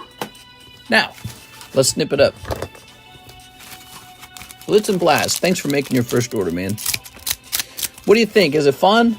It's kind of cool. It's like you can interact directly with the host, and it's not a lot different from just, you know, sending a tip to a streamer that you regularly watch. Plus, you actually keep the things that get open. How nice is that? You know, I used to stream Monster Hunter and get like $20 tips all the time, and it was just free money. I wasn't expected to ship anything. I was just expected to keep that money. All right, we got Bariath. Here is Obama Snow. Arr. And here's Oricorio. Wow. Yeah, this is fun. I think it's fun. Here we go. Oh, yeah. There we go. Very nice. Very demure. Very mindful. Okay. So that's for Crystal Candle's new bag. Grabbing this. Work for that tip. Don't say it like that. I'm married. Grab this. Ugh. Okay. Grab this bag over here. So tell me what's going on in your lives, guys. I want to hear some news about your lives. We talk about all kinds of fun stuff. We especially like it when people are having a bad time because we like to talk about it. Crystal candles. 9.24. Okay, so the next step, your bag starts with the CR. That puts you into the CZ box, or also known as the C3 box. So you've been alphabetically organized. And now we're going to look at Jimmy Therese. One Holo Shuffle. Thank you, Jimmy Therese. Mr. Jimmy. Jimmy Therese. 1, 2, 3. Can you give us a PSA update? I can do that. I already looked at it, though, recently. Basically, the closest order to finish is Mr. LaFlame's, and they were in assembly, and the assembly is almost done. So that's the closest one. Mr. LaFlame's assembly is almost done. Jimmy Therese. Here you go, Jimmy. After that, the next order to almost be done is mine. So I have my own order of only my cards in it. After that, then it's a submission with your guys' cards. We just got a lot of cards getting submitted. That's what's going on. Okay. Mr. Gargoyle says, one in the R break. You got it.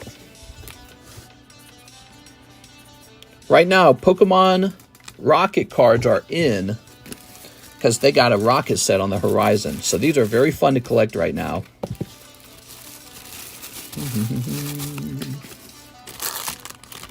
It is Rocket returns. 2 spots in there are complete. 2 Fates Collide spots. Okay, 2 Fates Collide. We got Fates Collide back in the break. I'm gonna write you down as Garg. Garg, you became a big customer, man. You were just a new guy one day.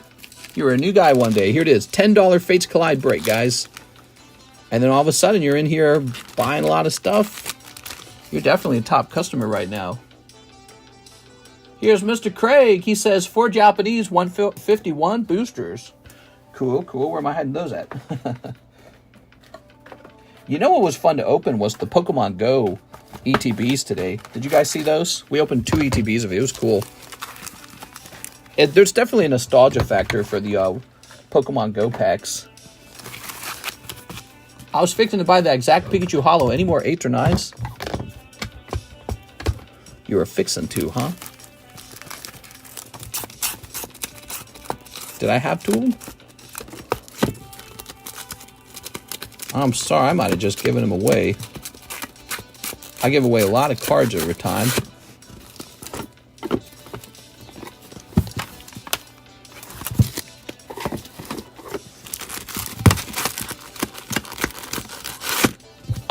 I don't see him. I don't see him. He might be gone, man. I'm so sorry.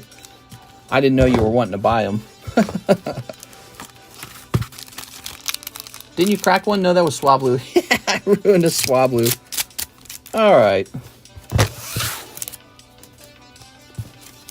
What we got? Oh. Pikachu Reverse Holo. That's nice. Craig, Pikachu Reverse Holo. Here's Machoke. Ah, that was a stinky round. That was a doo-doo round. All holos there. Mr. Craig. I'm sorry, man. You got a bag, Mr. Craig? I'd hook up with Tulsi Gabbard. Tulsi, Mommy Tulsi. There we go. Who's the hottest politician, would you guys say? Which politician looks the sexiest? Yeah, she's not bad. Tulsi Gabbard. There you go. Who do you think would win in a mommy competition? AOC or Tulsi Gabbard? There we go. Isn't that Pikachu the Chase? No, that was a standard reverse holo. Not a Master Ball reverse holo, which is a chase card. We got Brandon Warder. He says, well, I can't stop there. 2 more live wig packs. You got it. 2 more live customs. 1 and 2. Ooh. That's tough, man. That is tough. Brandon Warder, be careful on those live customs, okay? Brandon Warder.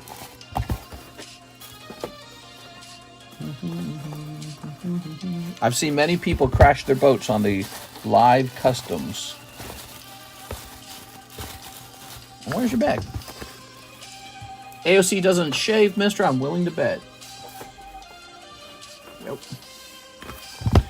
Alright. Let's see. Doesn't shave, huh? I will need proof of that.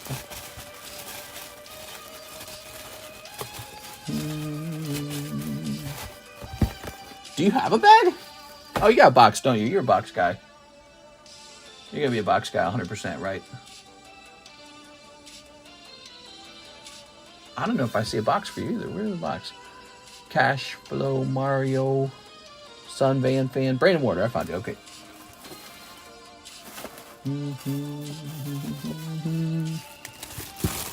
Keep the hollow.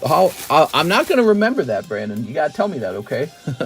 He says keep the hollows. Okay. Hollows are kept. Thank you so much. Sorry about the tough round, man. I just got in trouble for saying make America great again in someone else's chat. Whew. Well, you won't get in trouble for saying that here. When it comes to political discourse, my perspective is people should try to have a respectful conversation. Understand that your opponent really believes what they believe. So, you know, don't try to just hate on each other. What you try to do is you say, here is my reasoning. Here are my, you know, religious or moral beliefs. Here's how I was raised, what I experienced in life. So it's better to understand each other. But what most people do on the internet is they just want to cut each other's heads off. So that's the standard way politics is done.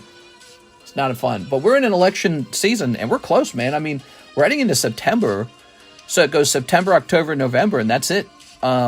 That's it. We're just like 2 months away from the new president. It's going to be a little political these days. Matt Hansen, one Umbreon spot. Some people, though, they don't want any politics. So I'm not going to push it too hard, okay, guys? So that's my perspective. I'm not going to push politics too hard, but people are going to talk about it in the end because it's just so close. It's going to be all the news all the time for a little while. Okay, so this goes into the Umbreon, which is the Pokeball. Here we are. Okay. I knocked Donald Trump out in a fist fight. What? That's not what he said. There's a 5. Trust me, the tough round isn't over. Mister is a huge trumper. How much is an ETB for Pogo, mister? Oh, well, there's 10 packs in the box, and our price is going to be in the secret menu. The secret menu says, I'm looking for it, Pokemon Go. Oh, here it is, $5. So a whole ETB is $50. How much do an ETB of them go for right now? I'm curious.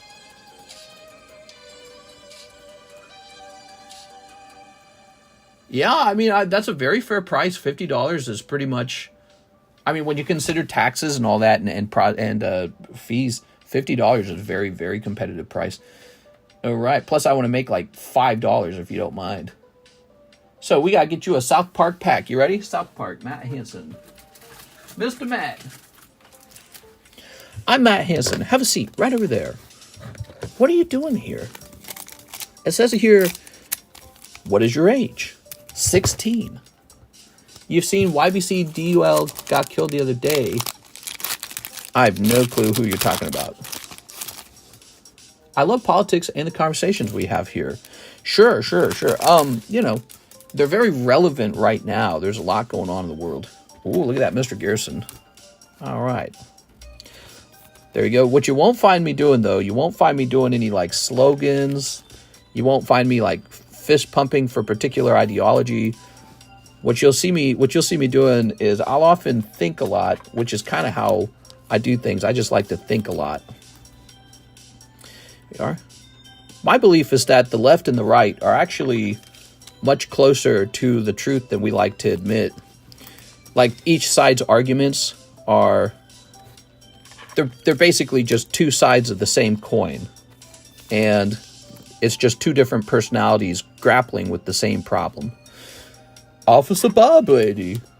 So it's not a good idea to disrespect your opponent's ideas. We are? Ooh, yeah. Because if you disrespect those ideas, you're ignoring that many of the ideas are rooted in genuine feelings, you know, like genuine feelings and beliefs about fairness and equality and what will lead to the best outcomes. Matt Hansen, but I definitely like to talk more about maybe like information we don't think about, or maybe like subjects that are harder to understand. I feel like a lot of people don't understand finances very well, and that's just a matter of fact. Most of all because it's boring. It's a boring subject. All right, let's grab your box. Finances is a boring subject. Like we were talking about how if the dollar reaches zero, people who have a lot of productive debt win. So rich people, ironically, don't mind inflation. If you're a rich person and you pulled out $1 million of debt to buy homes and the dollar goes to zero, well, it's like your debt went to zero. There we go. The value of your homes explodes. Here's Tapu Bulu. Here's Diglett. Here's Golem. So the people who really suffer with inflation are poor people. Inflation is when the government prints money, which is a sort of like a tax, right? The government's stealing your purchasing power. And what's bad about this kind of tax is it's a flat tax. It's not a progressive tax. A progressive tax is where the rich people pay extra. A flat tax is where everyone pays the same. So what's interesting about inflation is it's a flat tax on everybody. So rich people don't mind, and I mean real rich people who own the means of production and all that funny stuff, they do not mind inflation because it's a flat tax on everybody instead of a wealth tax on the wealthy, which they do not want. That would be bad for them. They go, David Ma says, I'll try 5 Korean Eevee heroes. You got it. All right. Here's 1, 2, 3. Everyone jumped on Camela's pee-pee. I think that they were happy to have a candidate who wasn't brain dead from old age. We all knew that. Just watching. Doesn't matter if you're Democrat or Republican. It was really obvious something was going on with Biden. He was far too old. Right? So it was obvious he was having mental decline, dementia, or whatever. And yeah, I mean, it's not good for your... Even if you're a Democrat, that's bad for you because he's sort of like your version of George W. Bush in the end. And that's really bad for your party because it becomes sort of like an image for your brand. So you got to get rid of that because it's damaging your brand. So the Republicans had to get rid of George W. Bush and sort of like his style of politics because that was a brand that was hurting the Republican Party. And that's where you see Trump emerge. And that's what the voters wanted in the end. Oh, yeah. Honestly, a lot of Democrats were just so happy to be done with Biden. We would have been happy with anything else. Yeah, exactly. Yeah, it's like a stinky, poopy towel was lifted off of your head. And you're like, oh, I can breathe again. David Ma, he was not fun. It's just like clip after clip of him not being able to speak coming out. And it's like, oh, my Lord. There we go. David Ma. Ooh.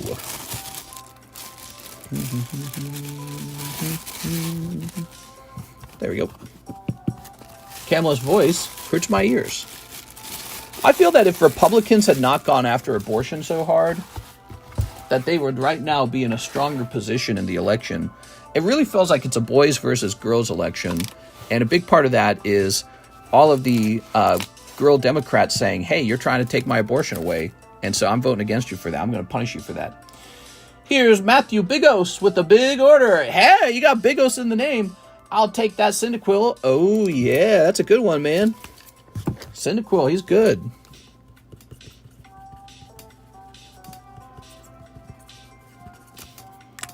All right, you won't see a lot of Cardconomist drawings up here, by the way. I don't have time to draw very often. One spot in that Neo break, just commenting on my own sketch card. There's not a big supply of those cards. A lot of Dems were just so happy to be done. Already read that. Okay. Cyndaquil, one spot in the Neo break.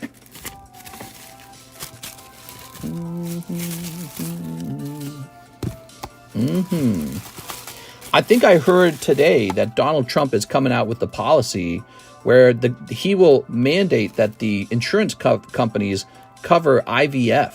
That's in vitro fertilization. 1, 2, 3, 4, 5, 6, 7, 8.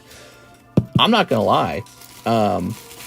If they do that, Karis and I might use that to sort of hack our way into having a baby. One spot in that neo break, because it's been about, I almost want to say it's been a year since she went off birth control, and she is not pregnant yet. One spot in the neo break, 2 packs of Nike. I blame us a little bit. We're too busy working all the time, man. Here we go. All right, and 1 pack of Lord of the Rings. But also I've heard, because she was on birth control for like 10 years, I'm not exaggerating, 10 years of birth control. And I've heard after so many years of birth control, it can take a long time before you're ready to actually get pregnant again. So she's nervous about all that kind of stuff. And, but yeah, if you can just go get government paid for IVF treatment, it's like, oh, okay. You know, sounds expensive. Well, it's not expensive when the government pays for it. That's the point. But that would mean you guys are paying for it. Isn't that silly? So what he announced today was basically another government entitlement program for having babies. But it's not the worst thing. I mean, again, children, it turns out, are a social good because they go on to produce things. We are. So the governments all over the world are actually having this really interesting problem where instead of overpopulation, remember, that's all anyone could talk about in the past. We're going to be overpopulated. We're going to be overpopulated. That's all anyone ever talked about. We're having the exact opposite problem. We're having population collapse. And only mass migration is keeping, numbers up in countries. So natives are not having children. They're saying, no, I'll have 1 kid, maybe 2 kids. And it's a money thing. It's a money thing, number one. There we go. Oh, yeah.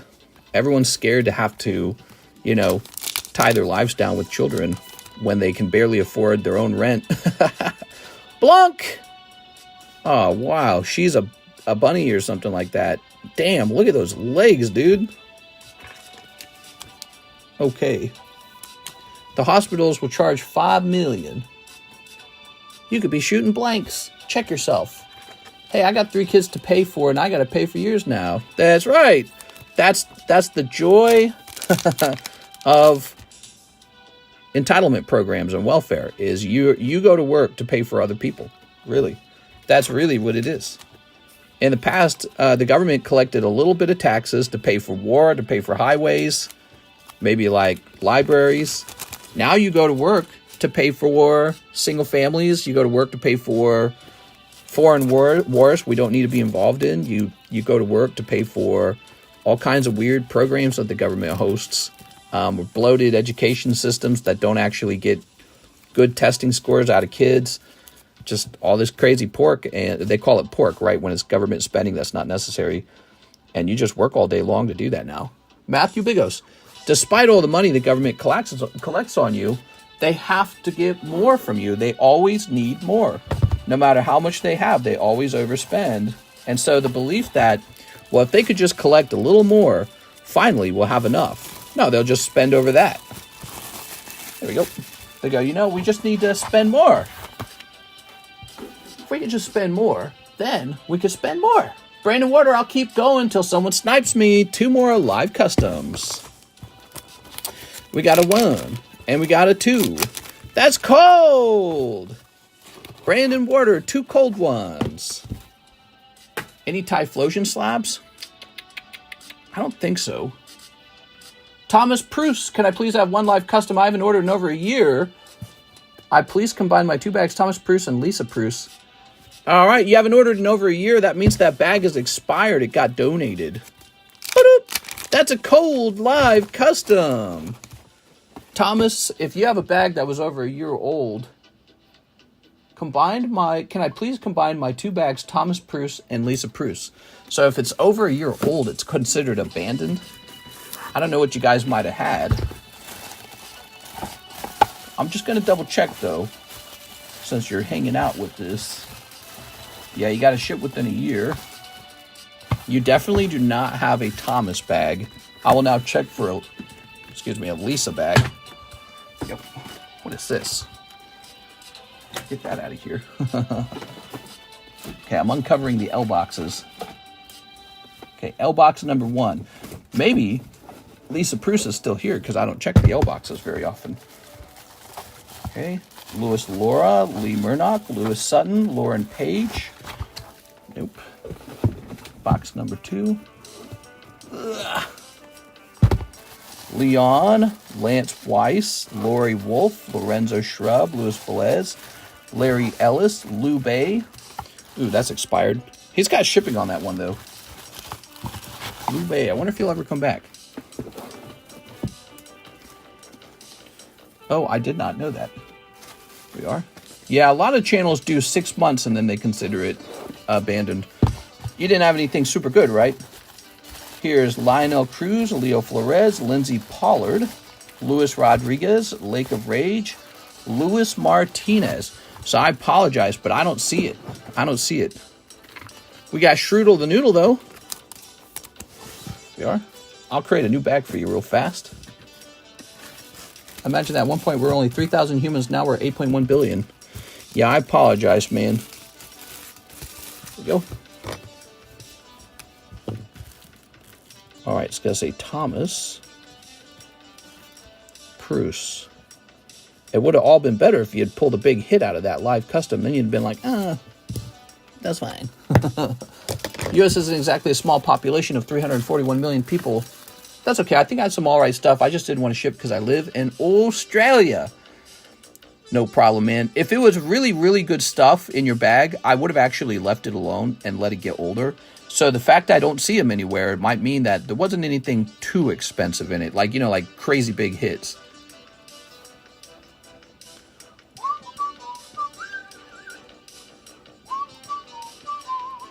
Mr. Hugo's here. What's up, Mr. Hugo? Oh, no.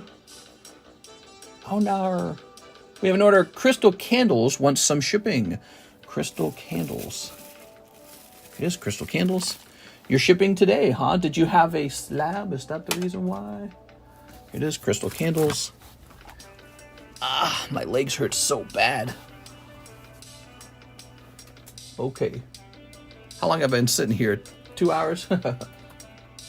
Now, wait a second. I wouldn't have your address saved. Let me go over to PayPal. Too much sitting, man. I'm going to be like one of those administrative ladies at a public school. You know, the obese ones that get like the square butt. I'm going to have that square butt. I'm going to have the sitting in a chair all day butt.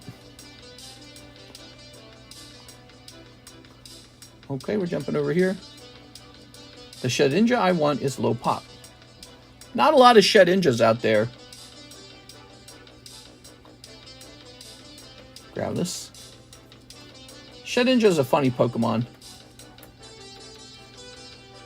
I don't know if I'd recommend going super deep on a Shedinja because I can tell you the demand for Shedinja is not there. He's too obscure. There we go. So it'll be fun to own them when you have them, and then you'll sit there and you go, how am I going to resell this? You got to go find the one other Shedinja collector. So if you spend a lot of money on a Shedinja, you got to find the one other Shedinja collector who wants to spend a lot of money on it, right? That's been my experience. Okay. Truly a unique Pokemon.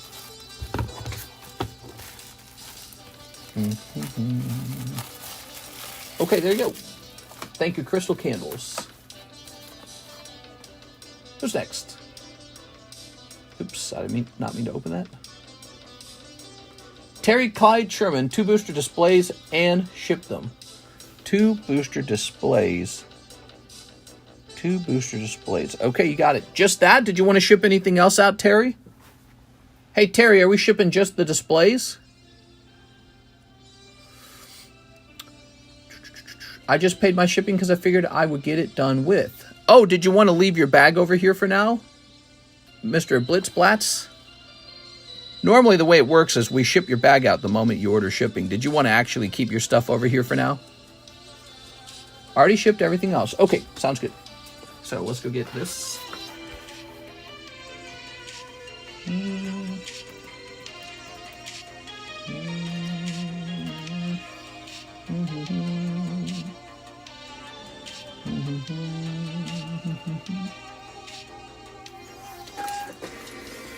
All right.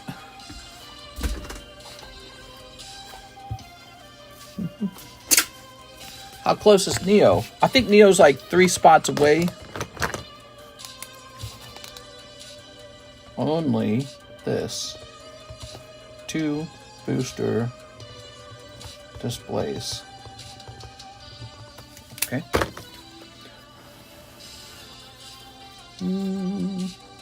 Yes, please. I want to keep it out for now. Contemplating purchasing more. I'm Crystal Candles. Okay.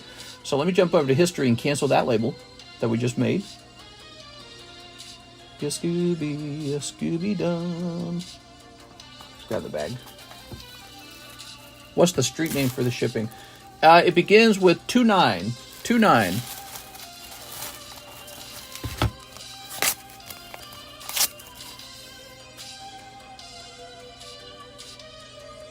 I'll make sure we do the right one here. Right here. I just did breakthrough order, Mr. Nice. Breakthrough, that's nice. It's a cool set. Okay, we're putting that back.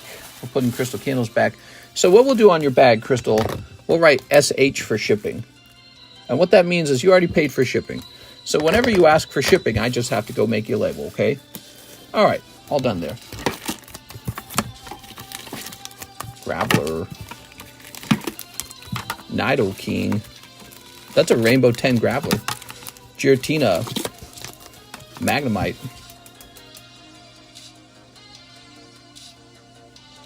Matt Hansen, 10 triplet beat, 1 Places Blister. Places Blister. What's a Places Blister? And then he wants 10 triplet beat. Let's go find that triplet beat because I need a fresh box. 1 Places Blister. You guys tell me what you think that means. Paldean, maybe?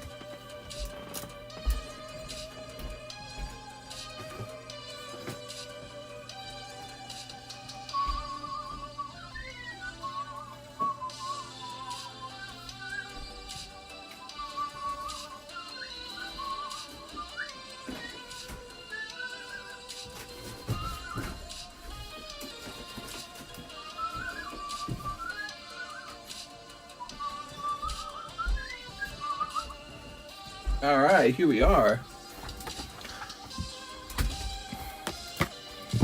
Ooh.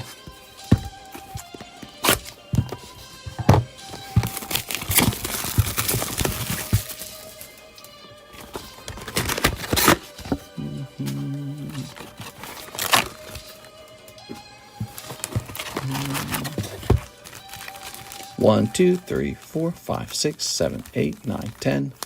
What happened to the Masquerade blisters you were talking about? I didn't price them. There you go. Was thinking of saving them for the next stream. So we got cool stuff. Ooh.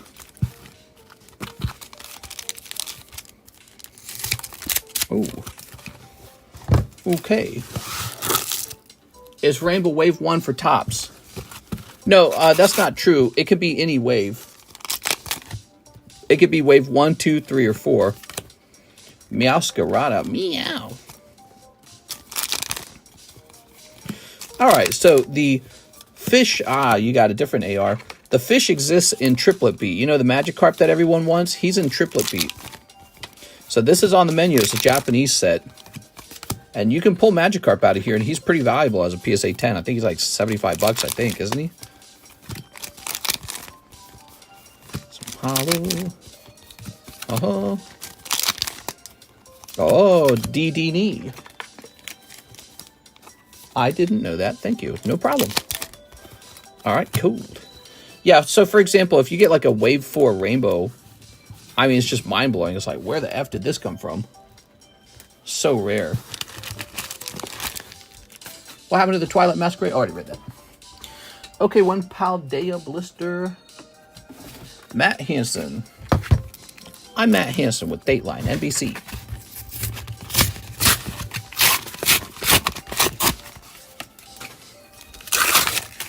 Is Chris Hansen still Chris Hansening people? I think he is.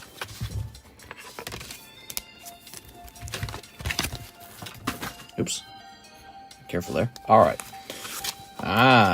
Magikarp in these packs. $600 card as a PSA 10.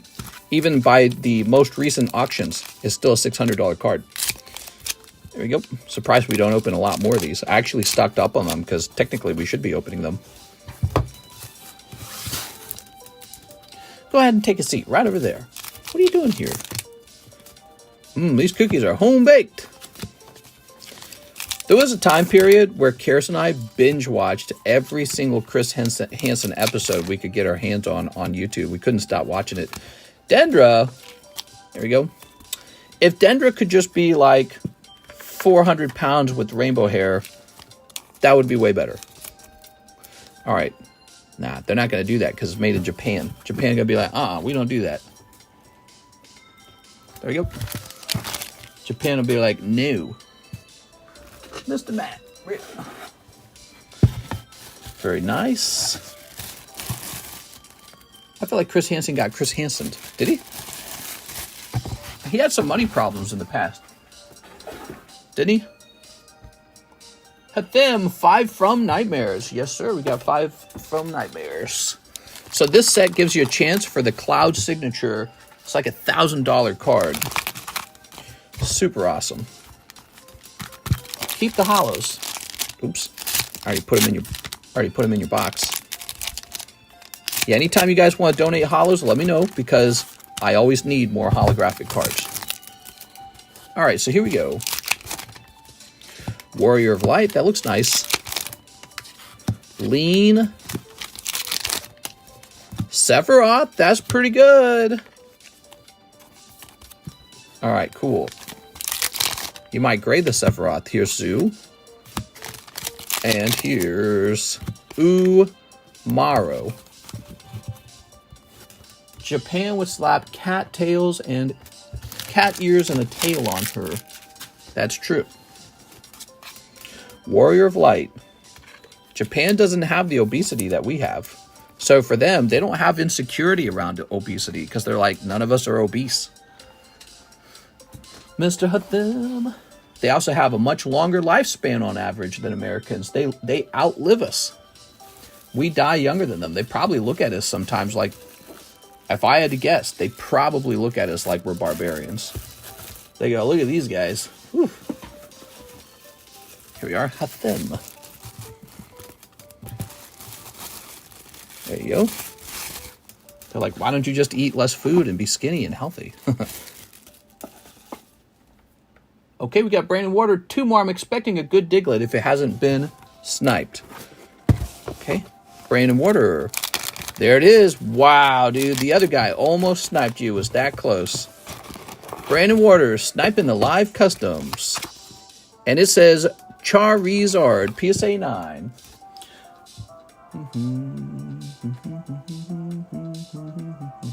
Hold on. No. Yeah, Mr. Aovic's right. He ordered 28 minutes ago. Oh, Brandon's not going to like this. Brandon Warder, this actually has to go to Aovic. He actually ordered the lives ahead of you. So we had to check the CASHAPP orders. The CASHAPP orders. His CASHAPP order is ahead of your order. He ordered before you. There you go. So, Mr. Aovic, you've actually got a 3rd spot, in fact. So this is also yours. Brandon's going to be upset by that. I'm sorry, Brandon. Brandon, that's my own fault. All I did wrong there is I didn't check the CASHAPP order before checking your order, and that is because we were in a chain of PayPal emails, so that's why that happened that way. Brutal, I know. A totally legit snipe, if I do say so myself. All right, so let me give this to Mr. Aovic. I'm sorry, dude. Let's see. And it is this guy here. So he's a pricey little Zard. Okay. Aovic's he'll be like, wait a second. What about me? Okay, so there's that. And we toss this. Now, we actually still have to service your order. So 2 more of these for Mr. Brandon. 1 and 2. There it is. Whoa! All right, Aovic says 4th this month. I feel like Aovic just watches your live customs, guys, so keep that in mind. You can all do that. Now, Brandon Warder, I'm going to give you a bonus slab because I messed that up. I feel pretty guilty about it. So why don't we make it this nice Graveler? He hasn't sold yet. So I'm just going to take a loss on this and give you a cute little Graveler. He's a rainbow rare.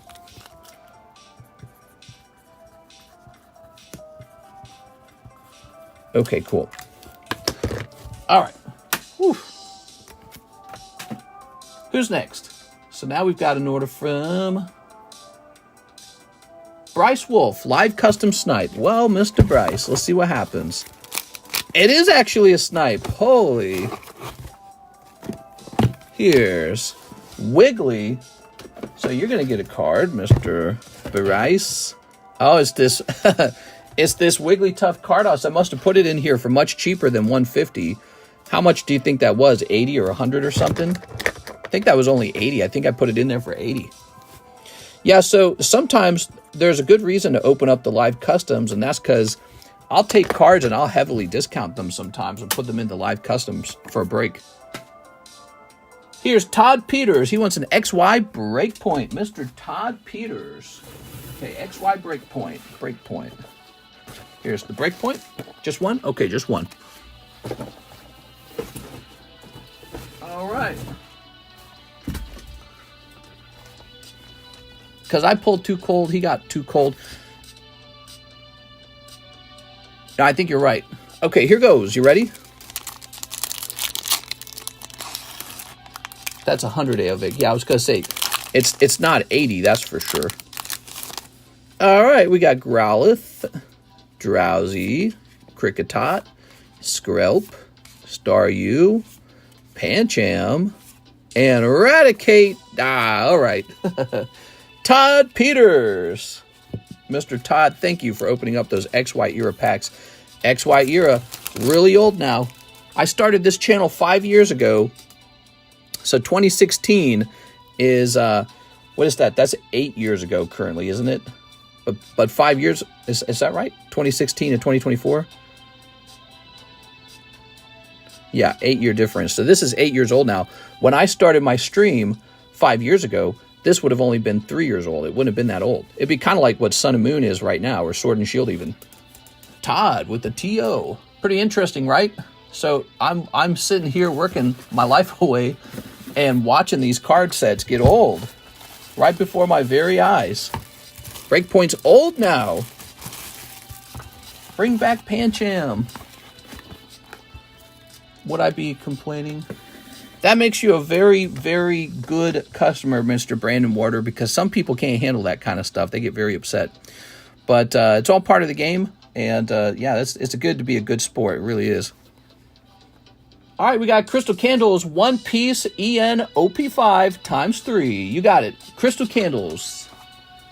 Where am I storing the thing you want?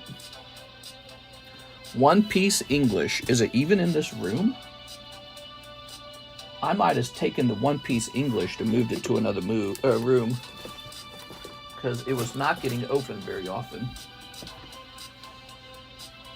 What's this? Oh, here it is. Nope, it's in here. So we need 3 of these. There you go.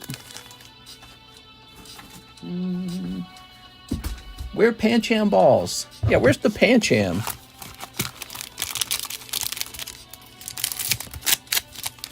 All right. Crystal Candles. You've got some holos. Some holos. And a bunch more holos. There you go. Crystal Candles. That's a pricey little round of One Piece because the English cards just cost more, I suppose. There you go. All right. I guess I'm a difficult customer. No, that's not true. There we go. Crystal Candles. Ta-da! I did a breakpoint order. You sure did, Mr. Todd. I just opened it. Did you watch me open it? I opened it like a second ago. Mr. Todd, if you missed it, I just opened it. Todd Peters. So if you need to, go ahead and rewind it, okay? There it is. You pull a Pancham, but you should be able to rewind it by like one order. So we just did your order. You might have looked away for like you might have blinked. No, can you show me the holos? I can show you what you pulled. Here you go. So you got Pancham. Okay, and then you got Staryu, Skrelp, Kricketot, Drowsy, Growlithe, Raticate is your rare. Mawile, Nuzleaf, Puzzle of Time. So it was a cold pack. Cute little Pancham. 1 Breakpoint pack. There you go. All right. Thank you so much, Mr. Todd. Thank you. I will rewind it. Do do do do do do do do. So, click. So that was interesting. I wonder why the PayPal chain was so long, because I didn't hit refresh on it. Wonder if the technology is updated slightly so that the chain just keeps going until I run out of PayPal orders. If that's the case, I got to watch that more carefully. All right, little me talking about the interworkings of my little setup here. Now, what do we got here? We've got a Totodile from EX Dragon Frontiers. Let's see if that price is still relevant.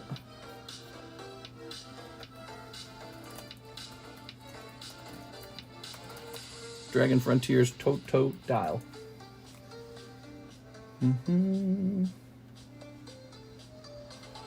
I'm the only one with the PSA 10 of this card for sale. So this price, I tell you what I'll do with it. I'll bring it down by 10%.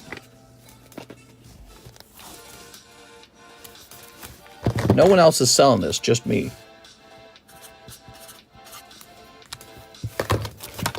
Okay, and now we'll say this is updated to 924.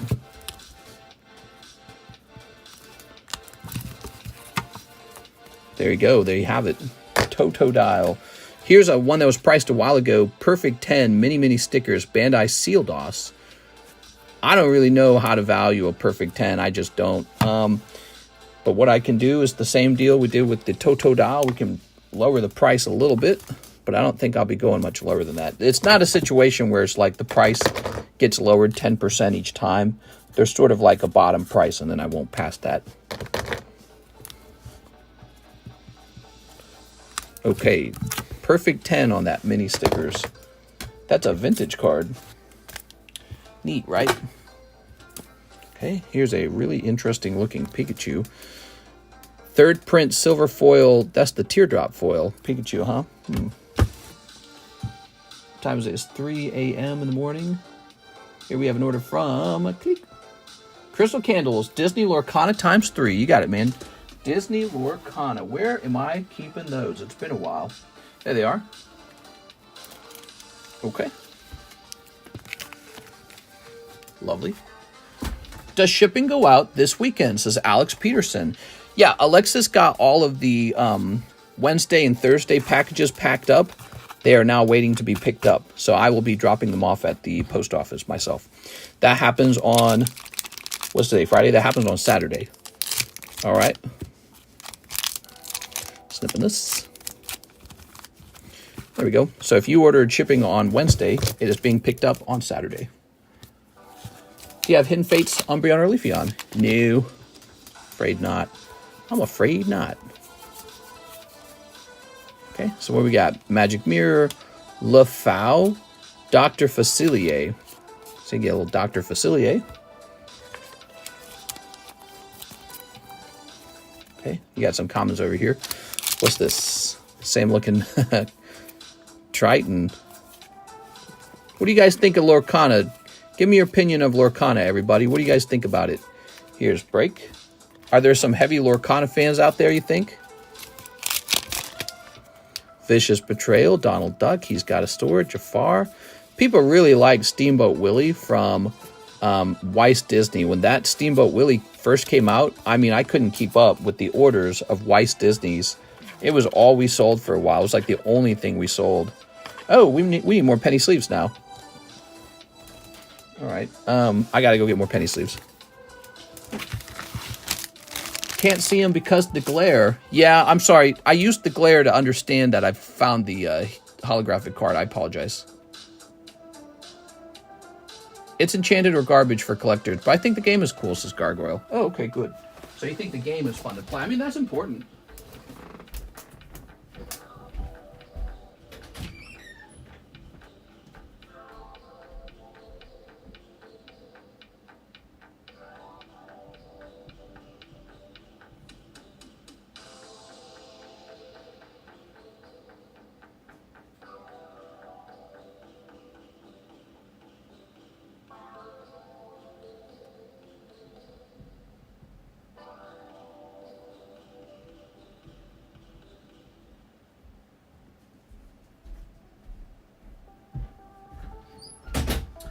All right.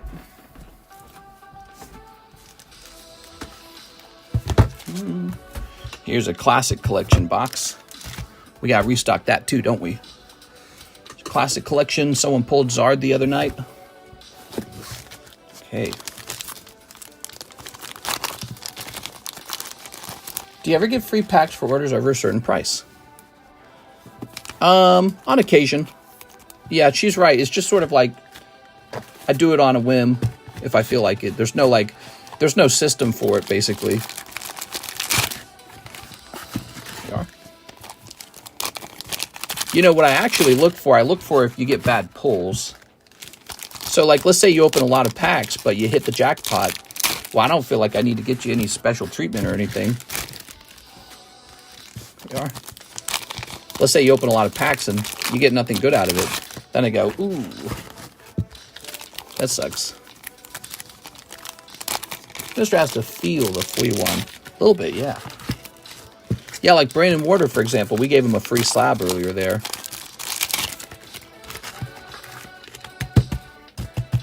All right, there we go. So that's for crystal candles. Look at that. Very nice. Yeah, your baggie's going to be a little fatty now, huh?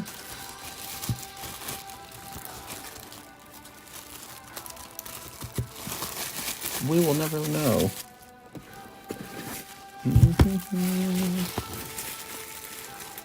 Oh, this is expired.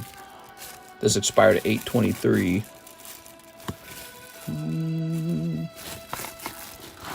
Curtis M. Noskie. Did he have anything good in here? Was that the situation?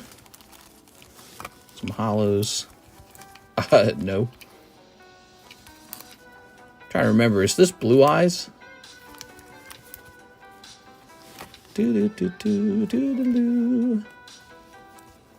Mystical Elf, the Trihorn Dragon. Is that from the Blue Eyes collection? I can't remember. All right. Feeling those hollows. I don't know why I keep buying the Lorcana. You know, if you like it, you like it. That's just how it is. So don't buy something because someone else tells you to like it or not. If you're enjoying it, you just buy it. That's how it's supposed to work. And then the data later reflects what people really liked. Okay. Okay, we got no orders in the queue, so I'm going to work on Classic Collection. When I was here, it was all Azure Lane and Star Wars Galaxy Chrome. Yeah. You guys seen this Classic Collection? Nice. Is my chat back? Yeah, your chat's been back.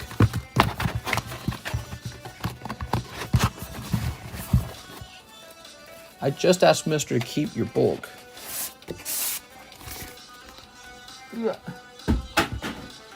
All right. Ooh, pretty. Somebody pulled that Classic Collection Charizard. So is there even room for this? Seems like there is. I'll set this here for the moment.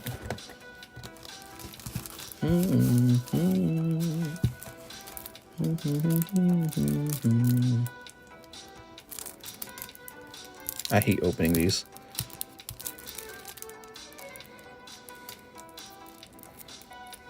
I feel like they make this a nuisance on purpose.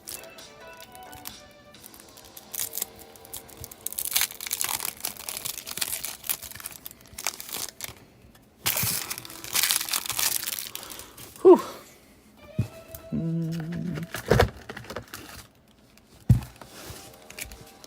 All right, get comfy. You know what I could do? I could just remove the hollows and change the price per pull on these. Would that work with you guys? Would that matter to you?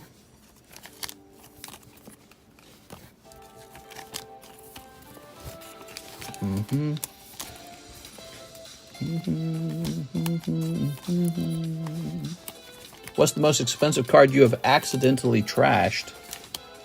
I don't know. I just trashed a card today trying to break a tag slab for the first time. I was just trying to crack it open with my bare hands, and the slab actually snapped in half. So it's a brittle, fat slab, and it snapped in half. I guess it can't handle being bent. Here's a ratata. Oh. Have you ever encountered Smelly Vag? What do you do? You know, I think we could just remove the trainers. Don't you guys think we could just remove these trainers? I mean, does anyone truly want this stuff? There's so much of it out there. I don't know what I could do with it. What could I do with these?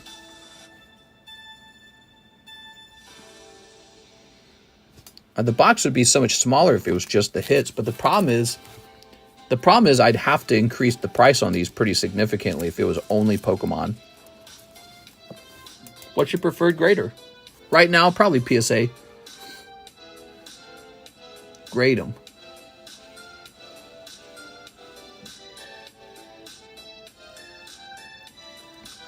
So I could go through the whole box and just remove all of the trainers and all of the energy cards, and the classic collection would have to triple in price for me to want to still sell it. Let me see what the current price on it is. Random singles, classic collection, $9 a pull with a chance for Charizard. Is that still appealing, or do you think the $3 is more appealing?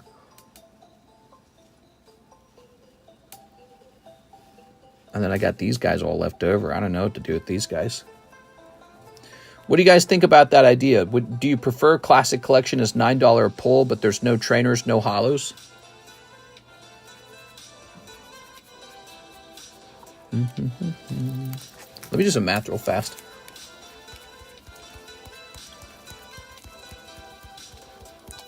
So it's 19, huh?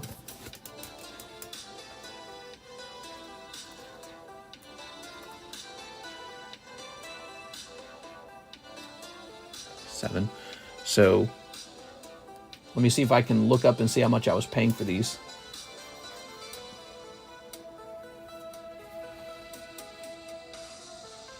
It's tempting because it makes the box more effective. I can put a ton of those in there. All right, if you just give me a moment.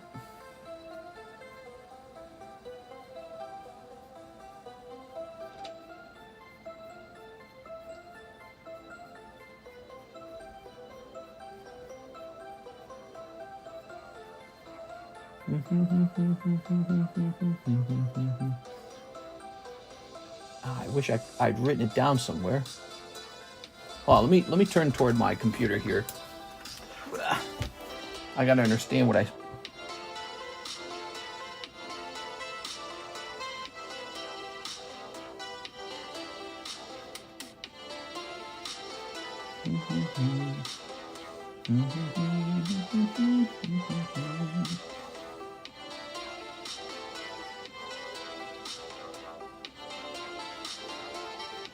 I know I'm being real quiet. What I'm doing is I'm trying to find out what I paid for these classic collections. Oh, here we go. Okay, give me a second. All right, I found what I paid for the majority of them. Oh, no, that's Pokemon 151. Hold on. I did not find it. Give me a second. Still scrolling. I purchased them a while back, didn't I?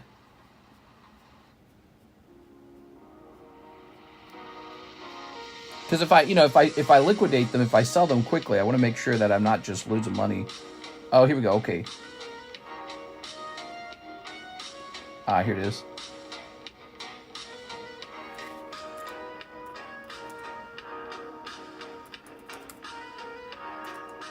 So we could do $9 a card for classic collection, and there's no energies. You could sell the trainer holos in a bundle for cheap. Keep the energies out. It's not a dopamine hit to pull the energy. Make it so there are less trainers, but bump the price a bit. 8 downer. Keep trainers in there because that's part of the gamble. $6 for classic pulls with fewer trainers, but still have some of them in there. When we are ordering, our slabs automatically shipped as well? Yes.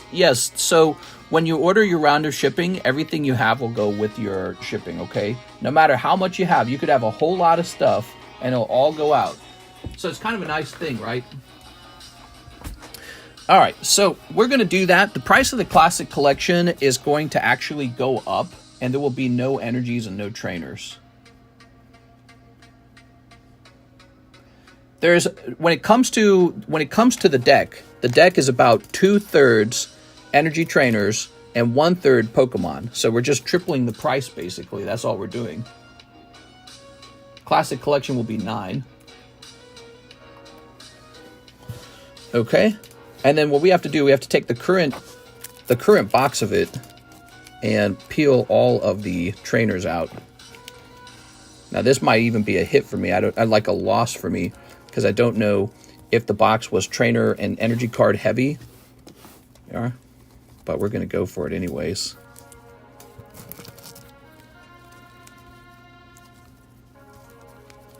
Oh man, look at all that. Oh my lord. Oops, hold on. Yeah, there's a lot of trainers and all. We'll find a way to repurpose them. I can't think of something special to do other than maybe like sell signatures on them. Okay, there we go. There was a lot of them, obviously.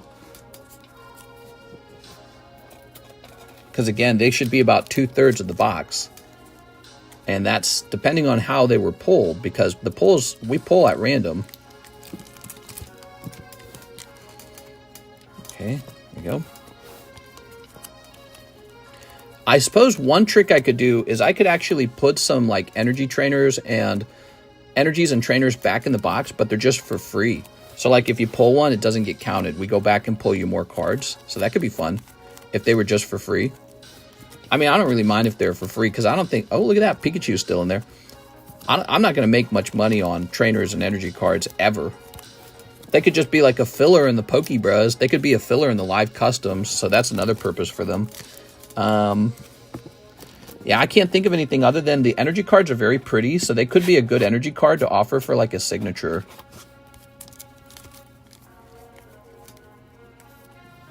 Oops.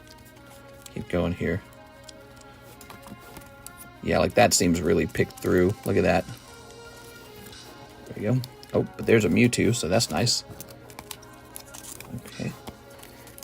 This box, you got to think about it, has been iterating through so many fresh decks and people picking through as we open up the round of classic collection.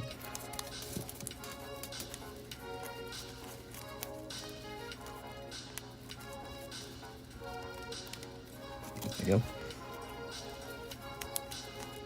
All right, we'll see how this goes. If people like it better this way, they might not like it better this way. Ooh, there's a Charmander. There's another Mewtwo. Another Pikachu, that's nice. 2 Pikachus in there, that's good. Pikachu's a good pull. Okay, there's Charmander. Classic Collection random pull box has been a popular thing on this channel for a long time. Keep energies and do 6, maybe. That's possible too, I suppose. What do you guys think about that? We keep the energy cards? Do people really like the energy cards, though? I feel like the energy cards are sort of like... You know, you're not going to grade energy cards, are you? Oh, look at this. Some Charizard stuff going on. Oh, wow, dude. Okay. Here's another Charmeleon. Oops.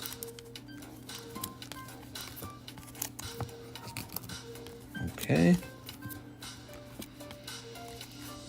Okay, oops. Oh, this song is so cool sounding. Whatever the heck this is. Alright, there it is. That was a lot, man. Do I have a, I need like an empty box. Lost Origin, Temporal Forces. Do I have any empty... Wait, we use one of... Well, I don't want to use one of these. F, dude, I need like an empty box now. I don't have any empty boxes, do I? That would be way too convenient to have an empty box. Okay, maybe a bag. All right. Energy is definitely more desirable than trainers. At least they are cute and playable. Others say and do 6. Essentially, though, that means you're paying for energy cards. And so we're just going to go $9 only Pokemon. It's an only Pokemon box now. No trainers at all.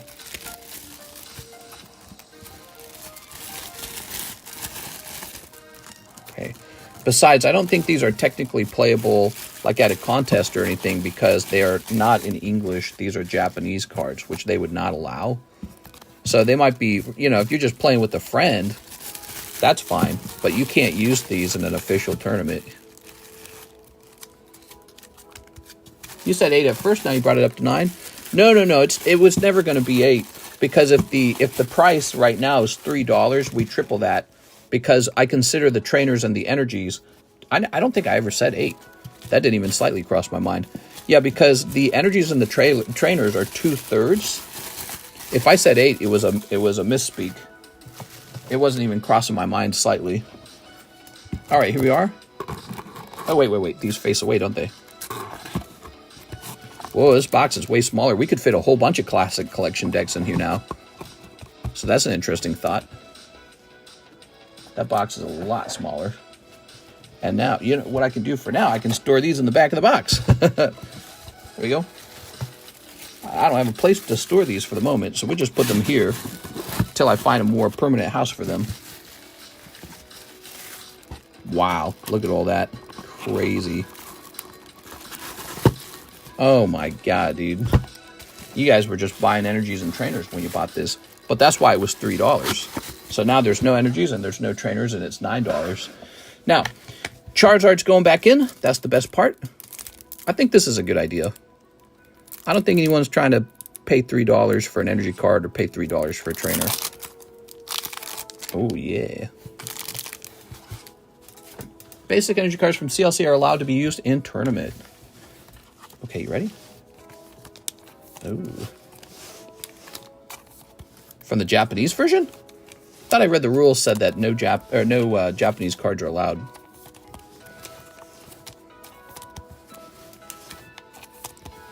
Okay. They are the exception. Really? Japanese? If I was in charge of those rules, I'd be worried that there's some kind of advantage to using slightly different cardboard, like the person holding the cards can feel or sense them. Oops. Here's Clefairy. Restocking this is going to be a lot faster. You know why? Because you only got to sleeve the Pokemon. You don't got to... See, we're done. We're done already. We're done with the Charizard now. Where's the bag that had the non-hollows in it? Here it is. Non-hollows here. Dude, look at all these unnecessary cards. Now, and then finally, the Venusaur. Cool.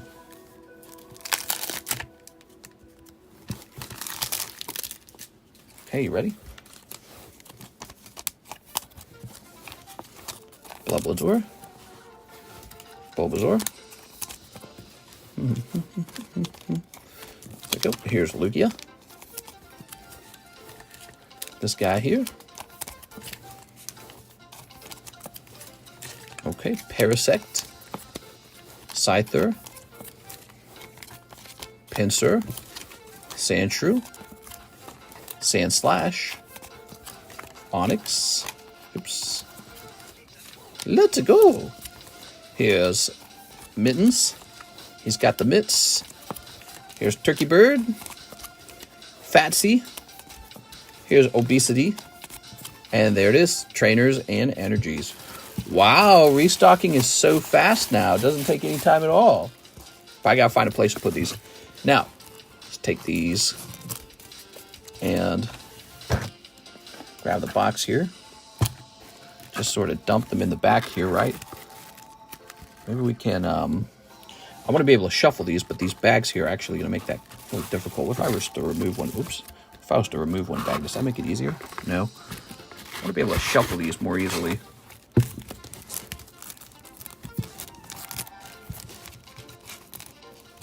I don't know about that. All right. We're going to have to allow me plucking the cards in a row to be the shuffle because I don't want to handle them too much. I want you guys to have a chance for a 10 on them. That's it. And so what we can do, anytime you order any of the single pulls, Carddass, Poker, whatever you want, you can ask for like a deck cut. I can be like, cut the deck, right? And then I'll do my whole thing where I grab them spontaneously, okay? That's how we'll do it. But I don't want to handle them too much. I don't want to like shuffle them like poker cards you know, at a casino, because I want them to grade 10, so we're not going to do anything crazy like that. If they were in the deck sleeves, they could be shuffled easier. Shuffle gently. That's why I'm saying I didn't even want to do it. I was like, here we have this beautiful Charizard, and we're going to ruin him because, oh, we got to get the perfect shuffle. And it's like, nah, dude, not going to happen. Okay, there it is. Fruit equals pure sugar. There is sugar in fruit, but it's full of a lot of nutrients and fiber, too. Okay, now we are started. We got them. 5 triplet beat. Mr. Them. Okay, Mr. Them. 1, 2, 3, 4, 5. There it is.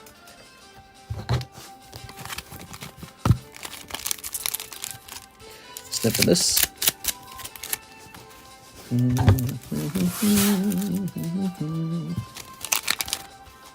Cold. Cold. Cold. You got Gyarados. What's this? Oh, that was a really cold round. I'm sorry, hit them. Sorry, dude.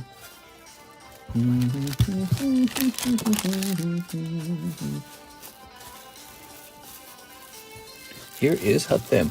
We bought some pears today. I've got some pears. I also tried a papaya today. Have you guys ever eaten papaya? It was terrible. I didn't like it at all. It's basically like a melon. And it was a bad tasting melon. 16 Pokemon Old Maid. For Matt Hansen. Where are my Old Maids? I think I keep them over here. So 16 total, right? Not 16 rounds. Empty pack there. I guess I like the way that pack looked. 1, 2, 3, 4, 5, 6, 7, 8, 9, 10, 11, 12, 13, 14, 15, and 16. There you go. 16 of the Old Maid. They're very nice looking. Papaya is better with lime juice on it. Papaya's not tasty. It is not tasty, but good for digestion. Well, that's true for a lot of food, though. You can eat beans. You can eat pears.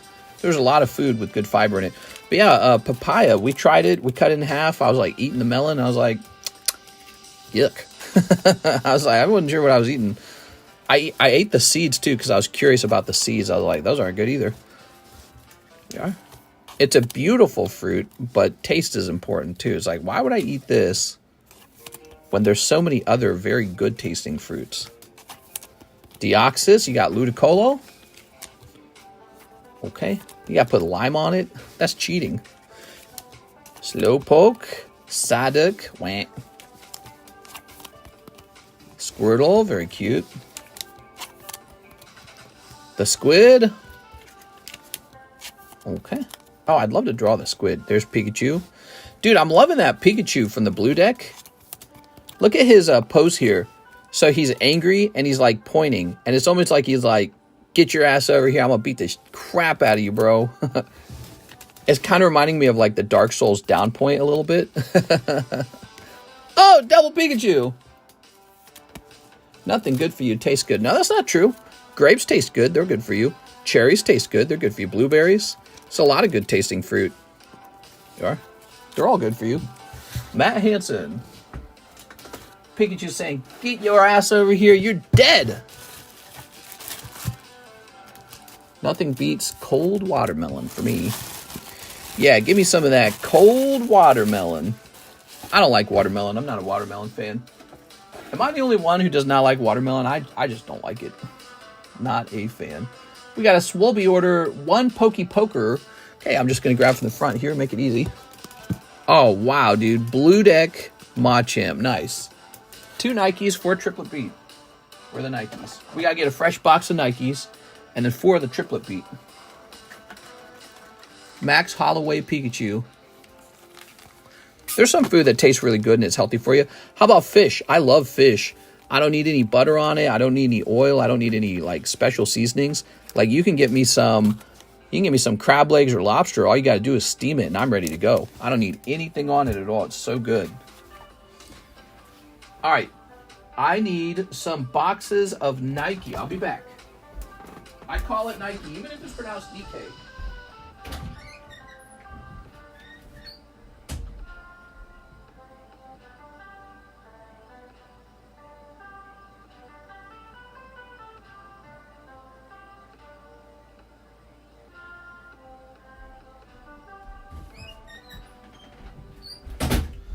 man, my back's sore. Too much sitting, man. Too much sitting. So Classic Collection is upgraded. Only Pokemon now from the Classic Collection.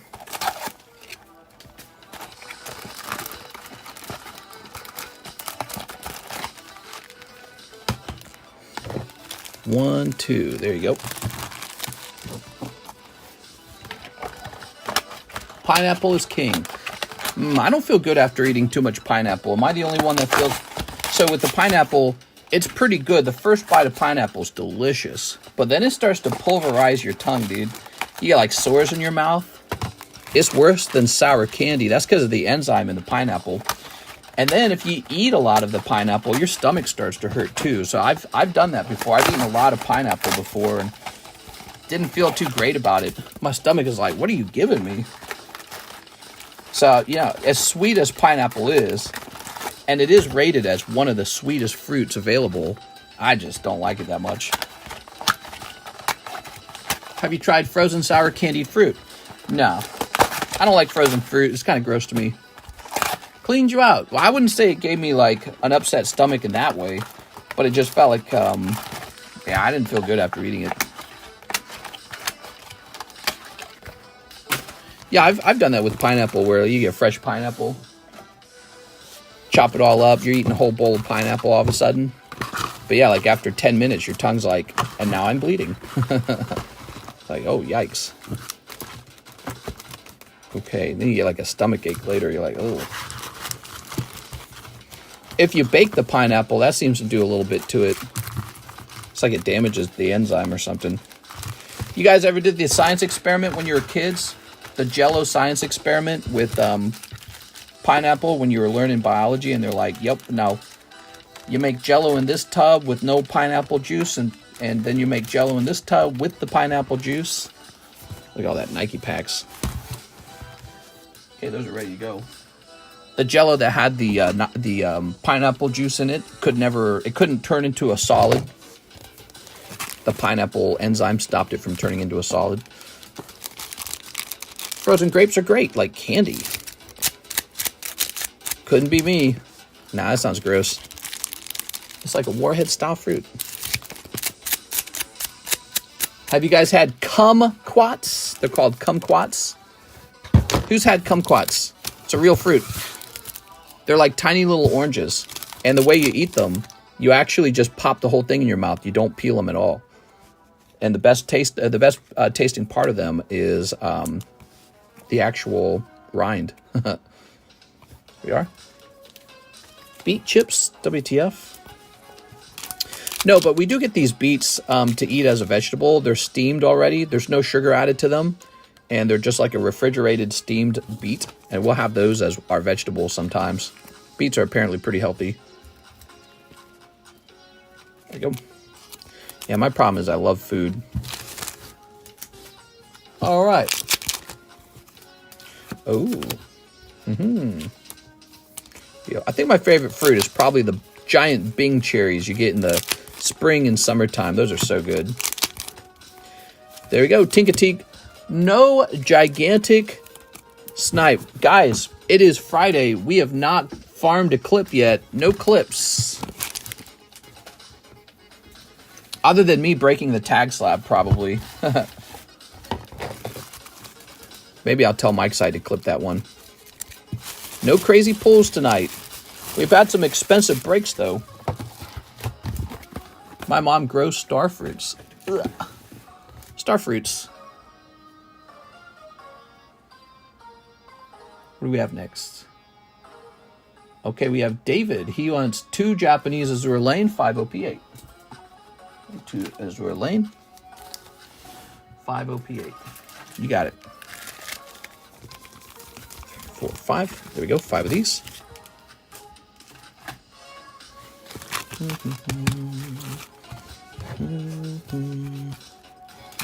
Okay.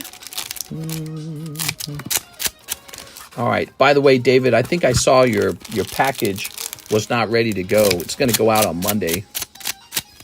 There you are. I noted that. Starfruits are good, but hard to find. Ready? Oh, yeah. Here's a holo. Thank you for the heads up. Yes, no problem, man. Must have gotten set to the side, unfortunately. I was thinking like, dang it. All right, but she will be back on Monday. Miss Alexis. Here's a holo. You got the crazy lady. Here's a holo. Here's a holo.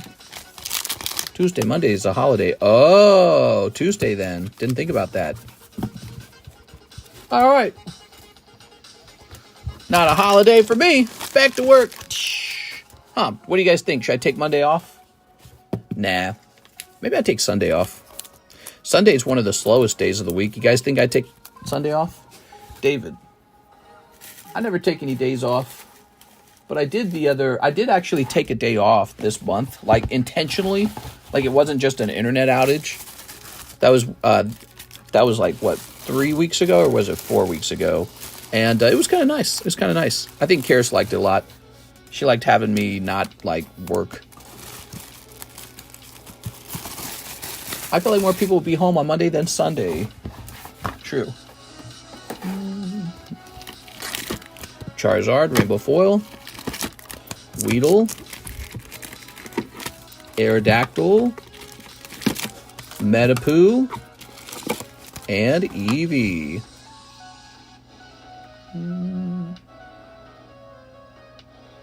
Okay, throw this away. Getting that junk email, man. I don't know why I get the junk emails. Crystal Candle says 2 of the new Japanese classic collection. All right. Oops. 1 and 2. 2. Good luck. Let's see what you got. Oh, wow. Right off the bat, a Charmander. Beautiful, man. That's Crystal Candles. Oh, that's scary now that it's such a small pile. It seems like there's only so many cards to pull in there. Kind of shows you how mostly in the past you're just pulling, you know, energies and trainers. Here it is, Rage Quit Bit. I bet you missed me buying these. Heh. We do miss you, Roaches. Come back anytime you want. No, open some packs. But, I mean, we stay pretty busy. We are. We've got ZELLE. There's a Charizard in the box right now. Why don't you tell me to shuffle it and pull your card? And where's 60? Yeah, where's 60? Rage Quit Bit. All right, Rage Quit. Mr. Rage Quit. Oh, you're working on that Impel Marvel box. That's what's going on. You're working on that Impel Marvel box. That's smart, man. Working on the Marvel box. There we go. $9. Now, why is that the new gimmick? Let me know. So, basically, what's going on here, Mr. Roaches, we removed all of the energies and all the trainers. So, this is all Pokemon, strictly Pokemon in here. And then back here, you can see all the trainers and all the energy cards we actually pulled out of the box. Look, the whole box is almost full when you take those out. But yeah, so this is only Pokemon here. So each time you try, it's strictly Pokemon.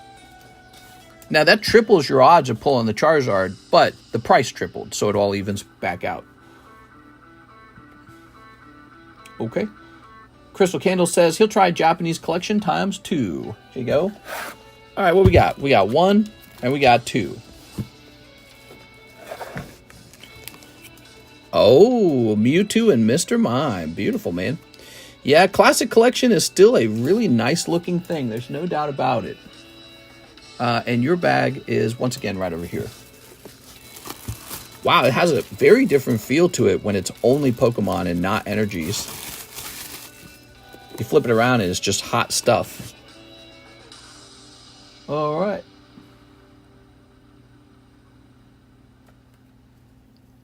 Okay, I'm cool. I'm in for a bit. Haha. Ooh, you better hurry. It's 3:30 a.m. After this stream, I got more work to do. You know what I'm doing? I'm running over to my other YouTube channel, The Economist. I'm going to be making a video tonight. The most popular weapon popularity data. There we go. That's the name of it.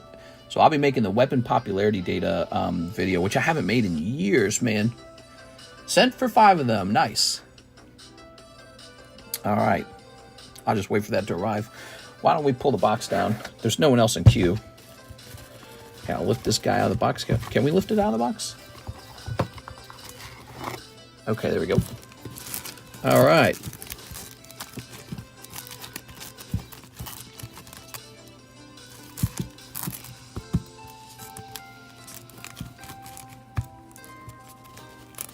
I don't like to know where anything is, but especially the Charizard. So I try to make it real hard on myself to understand it. I just like it to be random.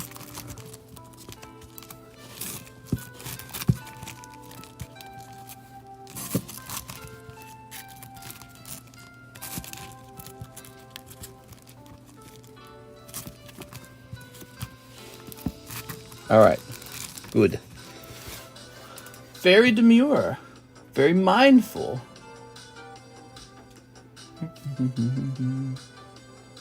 You normally use ZELLE. And there it is. All right, 5 of these. So we got 1, 2, 3, 3, 4, and 5. So how cool is that? You only pull Pokemon now. No more energies, no more trainers.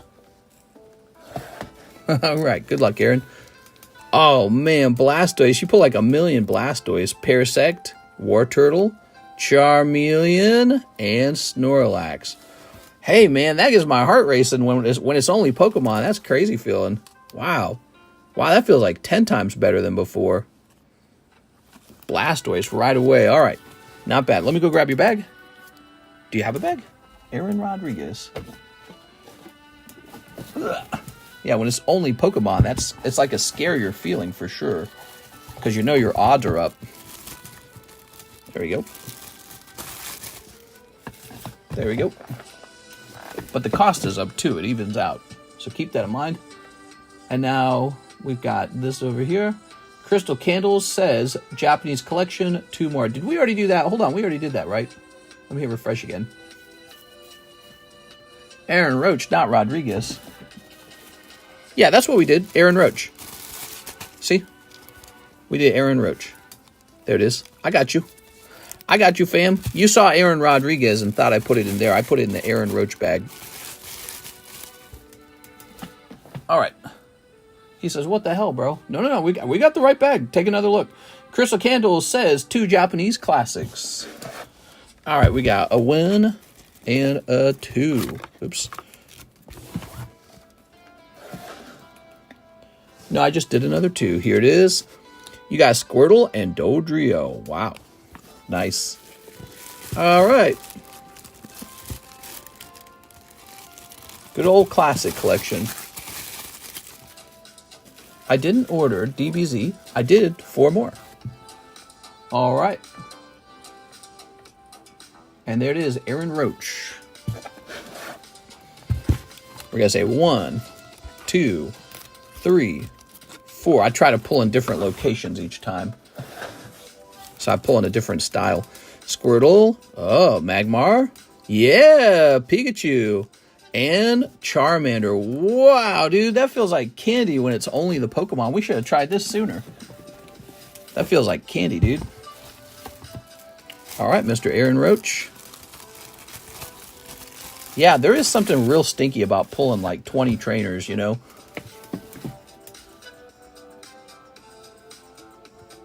All right.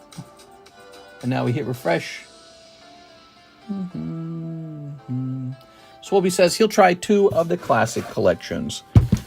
Okay, 1, 2. Mr. Swolby, good luck.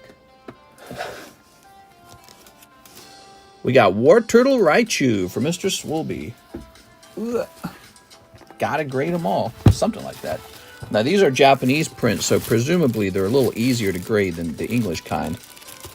There we go. Dude, I still got like 20 Japanese Pokemon tables that I never sold. They're just sitting in my house. Okay, Kevin Vu, 2 classics. Kevin Vu. We got 1, and we got... Let's pull one from the very, very back. 2. There we go. Kevin Vu. Oh, Suicune. Nice, dude. Chansey Suicune. Kevin Vu. Oh, Zard is creeping up. Haha. Where's their DB? Why is there DBZ in my bag? Most likely that's bulk that I put in there to pad the bag. If you have a real thin bag, I put padding in there. So that's most likely what it is. It looked like padding to me because you could tell it was unsleeved bulk cards. Do I just tell you to ship when I'm ready? Yep, that's it, since you already paid. Matt Hansen says 10 of the Topps Pokemon singles. Well, I'm glad you ordered that because that one doesn't get ordered very often. So people are unaware of how cool this box is. So you know how pricey the Topps cards normally are. This is a whole box of random Topps cards. Let's grab you one. You got one. Oops, that's a whole packet. We can't do that. 2, 3, 4, 5, 6, 7, 8, 9, running out here, 10. All right, there we go. So you essentially got a nice round of Topps cards for a much more affordable price. I want to talk to you about whether these are going to grade 10. So these will not grade 10. The holographic ones will not. They've been selected for not gradable for 10. On the other hand, many of these common and commons may have a shot at a 10. So these can end up being very high quality because they'll come out of like my personal openings for like TikTok or whatever. And I just don't grade them all. I've got too many of them. So I'll just slip them in there and be like, sell them for $3.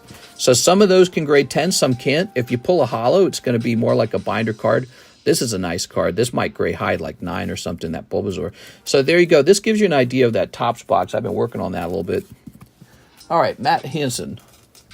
Mr. Matt.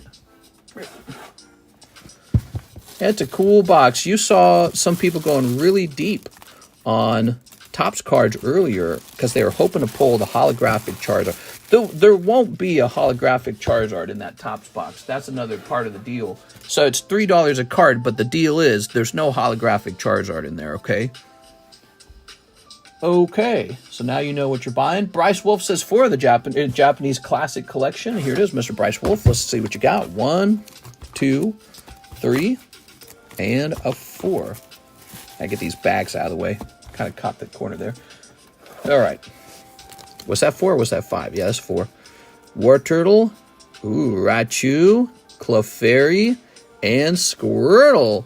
Loving that Squirtle, man. That's for Mr. Bryce. Okay, Bryce. Bryce Wolf. What time does your stream end? It's supposed to end at 4. There we go. I'm technically allowed to go as late as I want. But I know I'm working on that other channel, so. Aaron Roach says, give me 4 more of those classics. You got it, Mr. Aaron Roach. We got 1, 2, 3, 4. I'd love it if you just pull a Charizard right here, Aaron. Because then you can be like, I did it. Okay, we got Staryu, Scyther. That's nice. Staryu, darn. And War Turtle. Okay, you got a nice Scyther, though.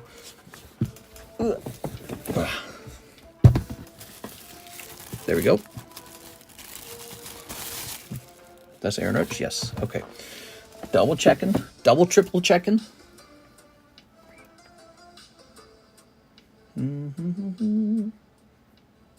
Still dope round. Yeah, they're a lot more fun to open, I noticed, when it's only Pokemon.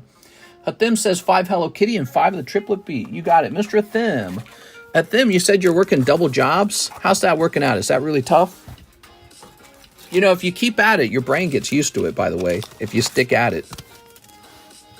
It's sort of like a mode the brain goes into. It's the opposite of a relaxed mode. It's probably like a high cortisol mode. Here we are. But yeah, your brain gets used to it and it says, okay. Will you change schedule because of the TheCardconomist? Well, I was kind of hoping that Alexis would take over my daytime stream for me. But she seems like she's got a pretty tight schedule right now. I don't know if that's going to change. But, you know, the primary reason I hired her was for streaming. But I feel like she's got such a difficult time coming in to replace me. I don't really know how that'll work out. I should talk to her about it. Okay, you ready? Here we go. We got Skeledirge. All right. We got some cold ones. I know how it is. She's got a baby, and you know you got to have somebody who can watch the baby and all that. So it's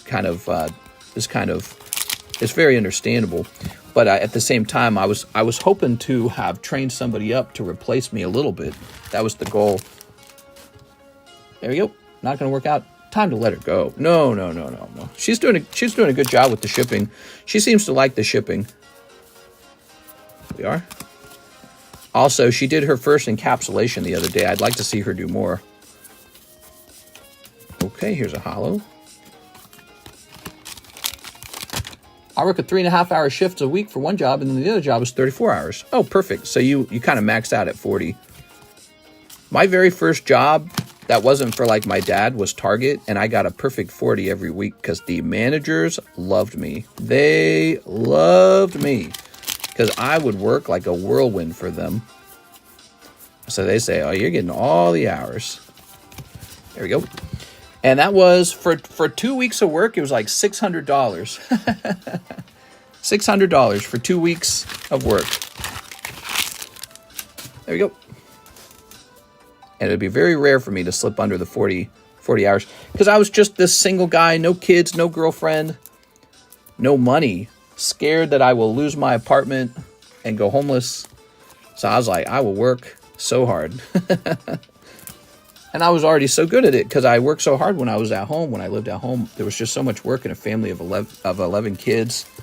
There was so much work. Oh, 3. Oh, I did the math wrong. I'm sorry there. I thought he was saying that he, I thought you were saying something else, Hathim. I misread it. He said 3 12-hour shifts and then 34 other hours. Okay, he works quite a lot more. Very good, man. I worked. That's how you succeed, by the way. The trick to succeeding is to just sort of punish yourself. I know it sounds crazy, but you got to beat yourself up a little bit. And the reason why that works is because nobody else is willing to do that. So that's kind of how you pull ahead of everyone else. You just beat yourself up. You just go further than them. Anyone who persists on staying comfortable, they demand comfort. Anyone who demands comfort, you're going to be passed up by the people who kind of abuse themselves and go, work more hours or get real aggressive about getting a new job. That's kind of how the whole world is running. Jesse Lee Wu would also like to try 2 of these classic collections. I would also like to stop my slab away. Low-key forgot about it. No problem, man. All right, here we go. 2 of these. Jesse Lee Wu, we're looking at that slab away. Charmander and Staryu. The JE. Here's a Jesse Diaz. So like an empty box, man. JE boxes. Here we are. I'll go look into it real fast and see what happens, okay? Like the gym, you're tearing your body up to look better. Yeah, I make that comparison all the time. It's just like the guys who hit the gym. The best looking guys are all the guys who spend the most time working out. All right, so you got a PSA 10 Kaido, and you're canceling it, and the cancellation fee is basically $20. So there's no refund. It's basically just that you're ending it here. So I'll go grab it. There it is. Think of it like paying a late fee to the library. You just paid the late fee at the library. I apologize for that, Jesse.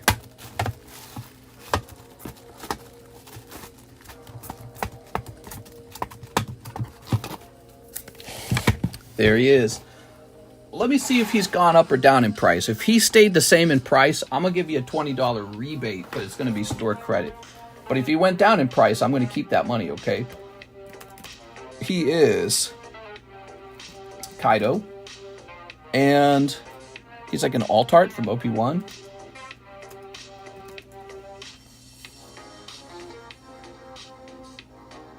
How do I find him? His number is 061. Let me try 061.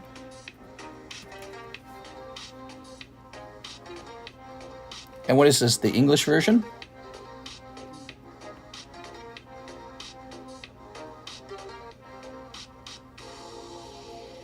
Japanese one's much cheaper.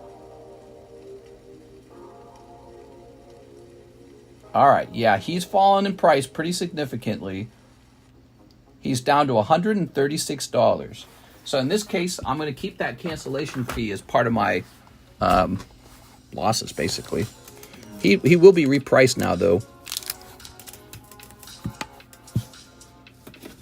All right, so Kaido goes back up for those of you who want a Kaido. From 220 to 136. Oof. All right.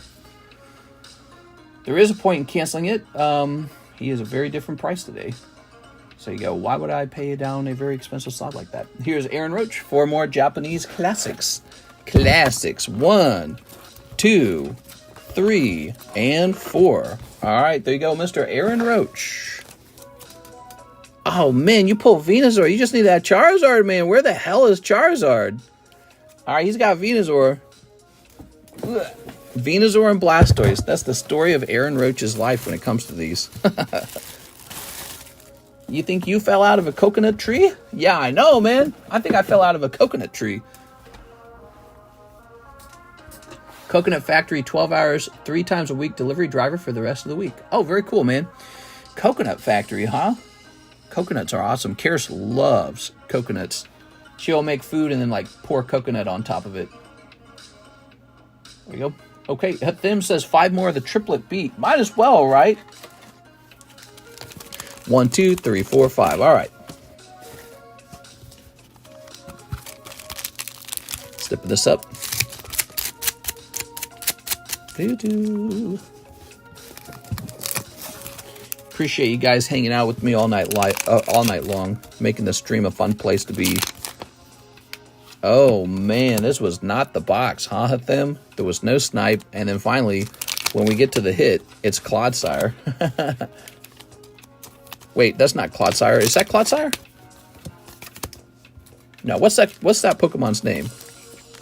It's some Paldean Quagmire, is that right? There we go. Karis loves Mister's coconuts. It's Clodsire. Oh, I did get it right. Okay, cool. Okay, that's for Mr. Thim. That was the worst box of triplet beat possible. Very nice. Clodsire. More like, I don't desire it. Okay, we've got Mr. Crystal Candles. He says he will try 4 of the Japanese classics. 1, 2, 3, 4. What music is this? Zelda Synthwave? Okay, as long as it's still Zelda. Ooh, the Gyarados from Heart Gold, Soul Silver. Wow. Ponyta, Clefable, boom, and Hypno. All right, very good. Crystal Candles. What do you think of this Crystal Candles? It's pretty entertaining, right?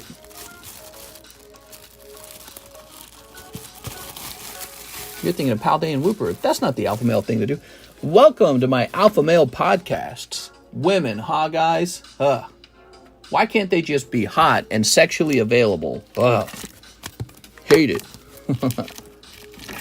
There we go. Here's Cubone. Here's Squirtle. All right, and there's Frog Mario. Ta-da! Thim says 1 XY Evo. You got it, Mr. Thim?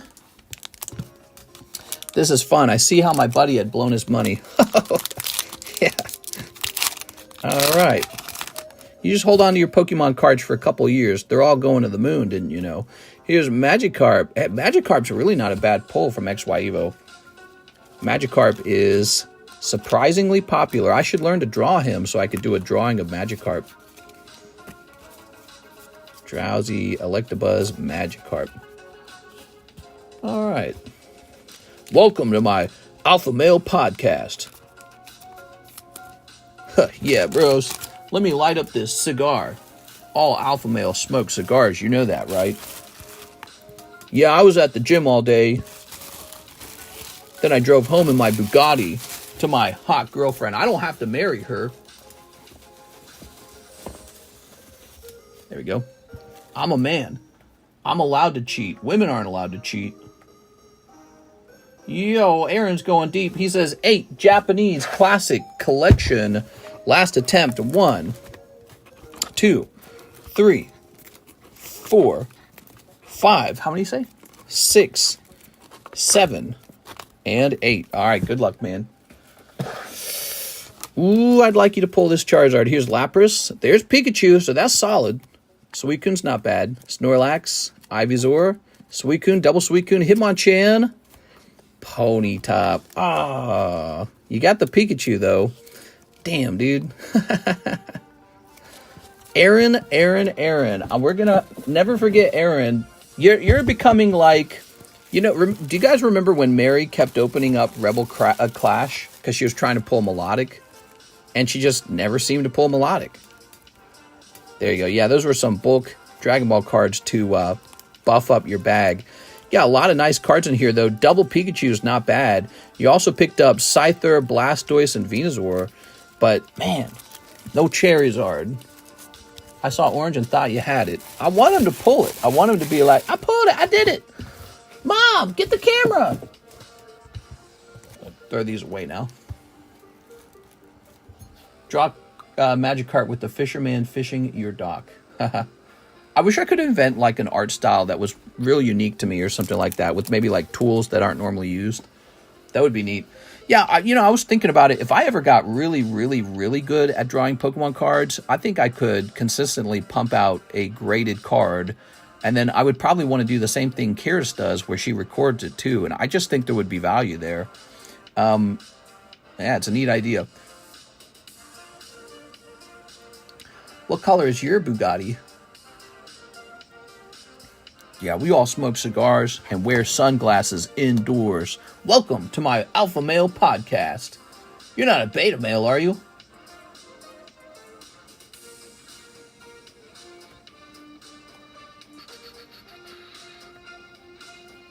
It is 3:53. Let's give away some spots on this Charizard. I'm basically ready to wrap up, guys. Okay, we were at 10 spots. I'm giving Aaron Roach a spot, okay? Just because I'm allowed to do that.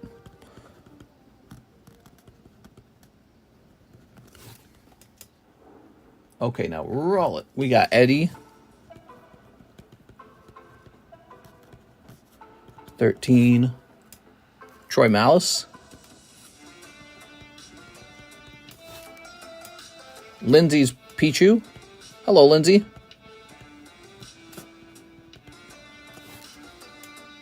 Luby Matcha.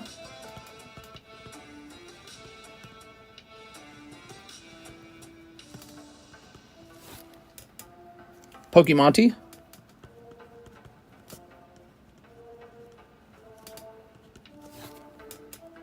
Just the tip. Oh my God. Aaron Brecken.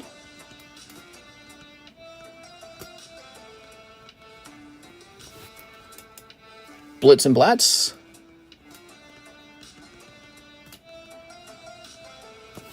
And number 20 is Patrick Schmitz. All right, let's roll. Number 5 takes it. Who's number 5? Brandon Boutillier. All right, Brandon Boutillier goes on to the list. He goes on to the official card list. This is a very long break because it's such a fun one. But there we go. We've got 3 people so far. And Brandon Boutillier becomes number 4.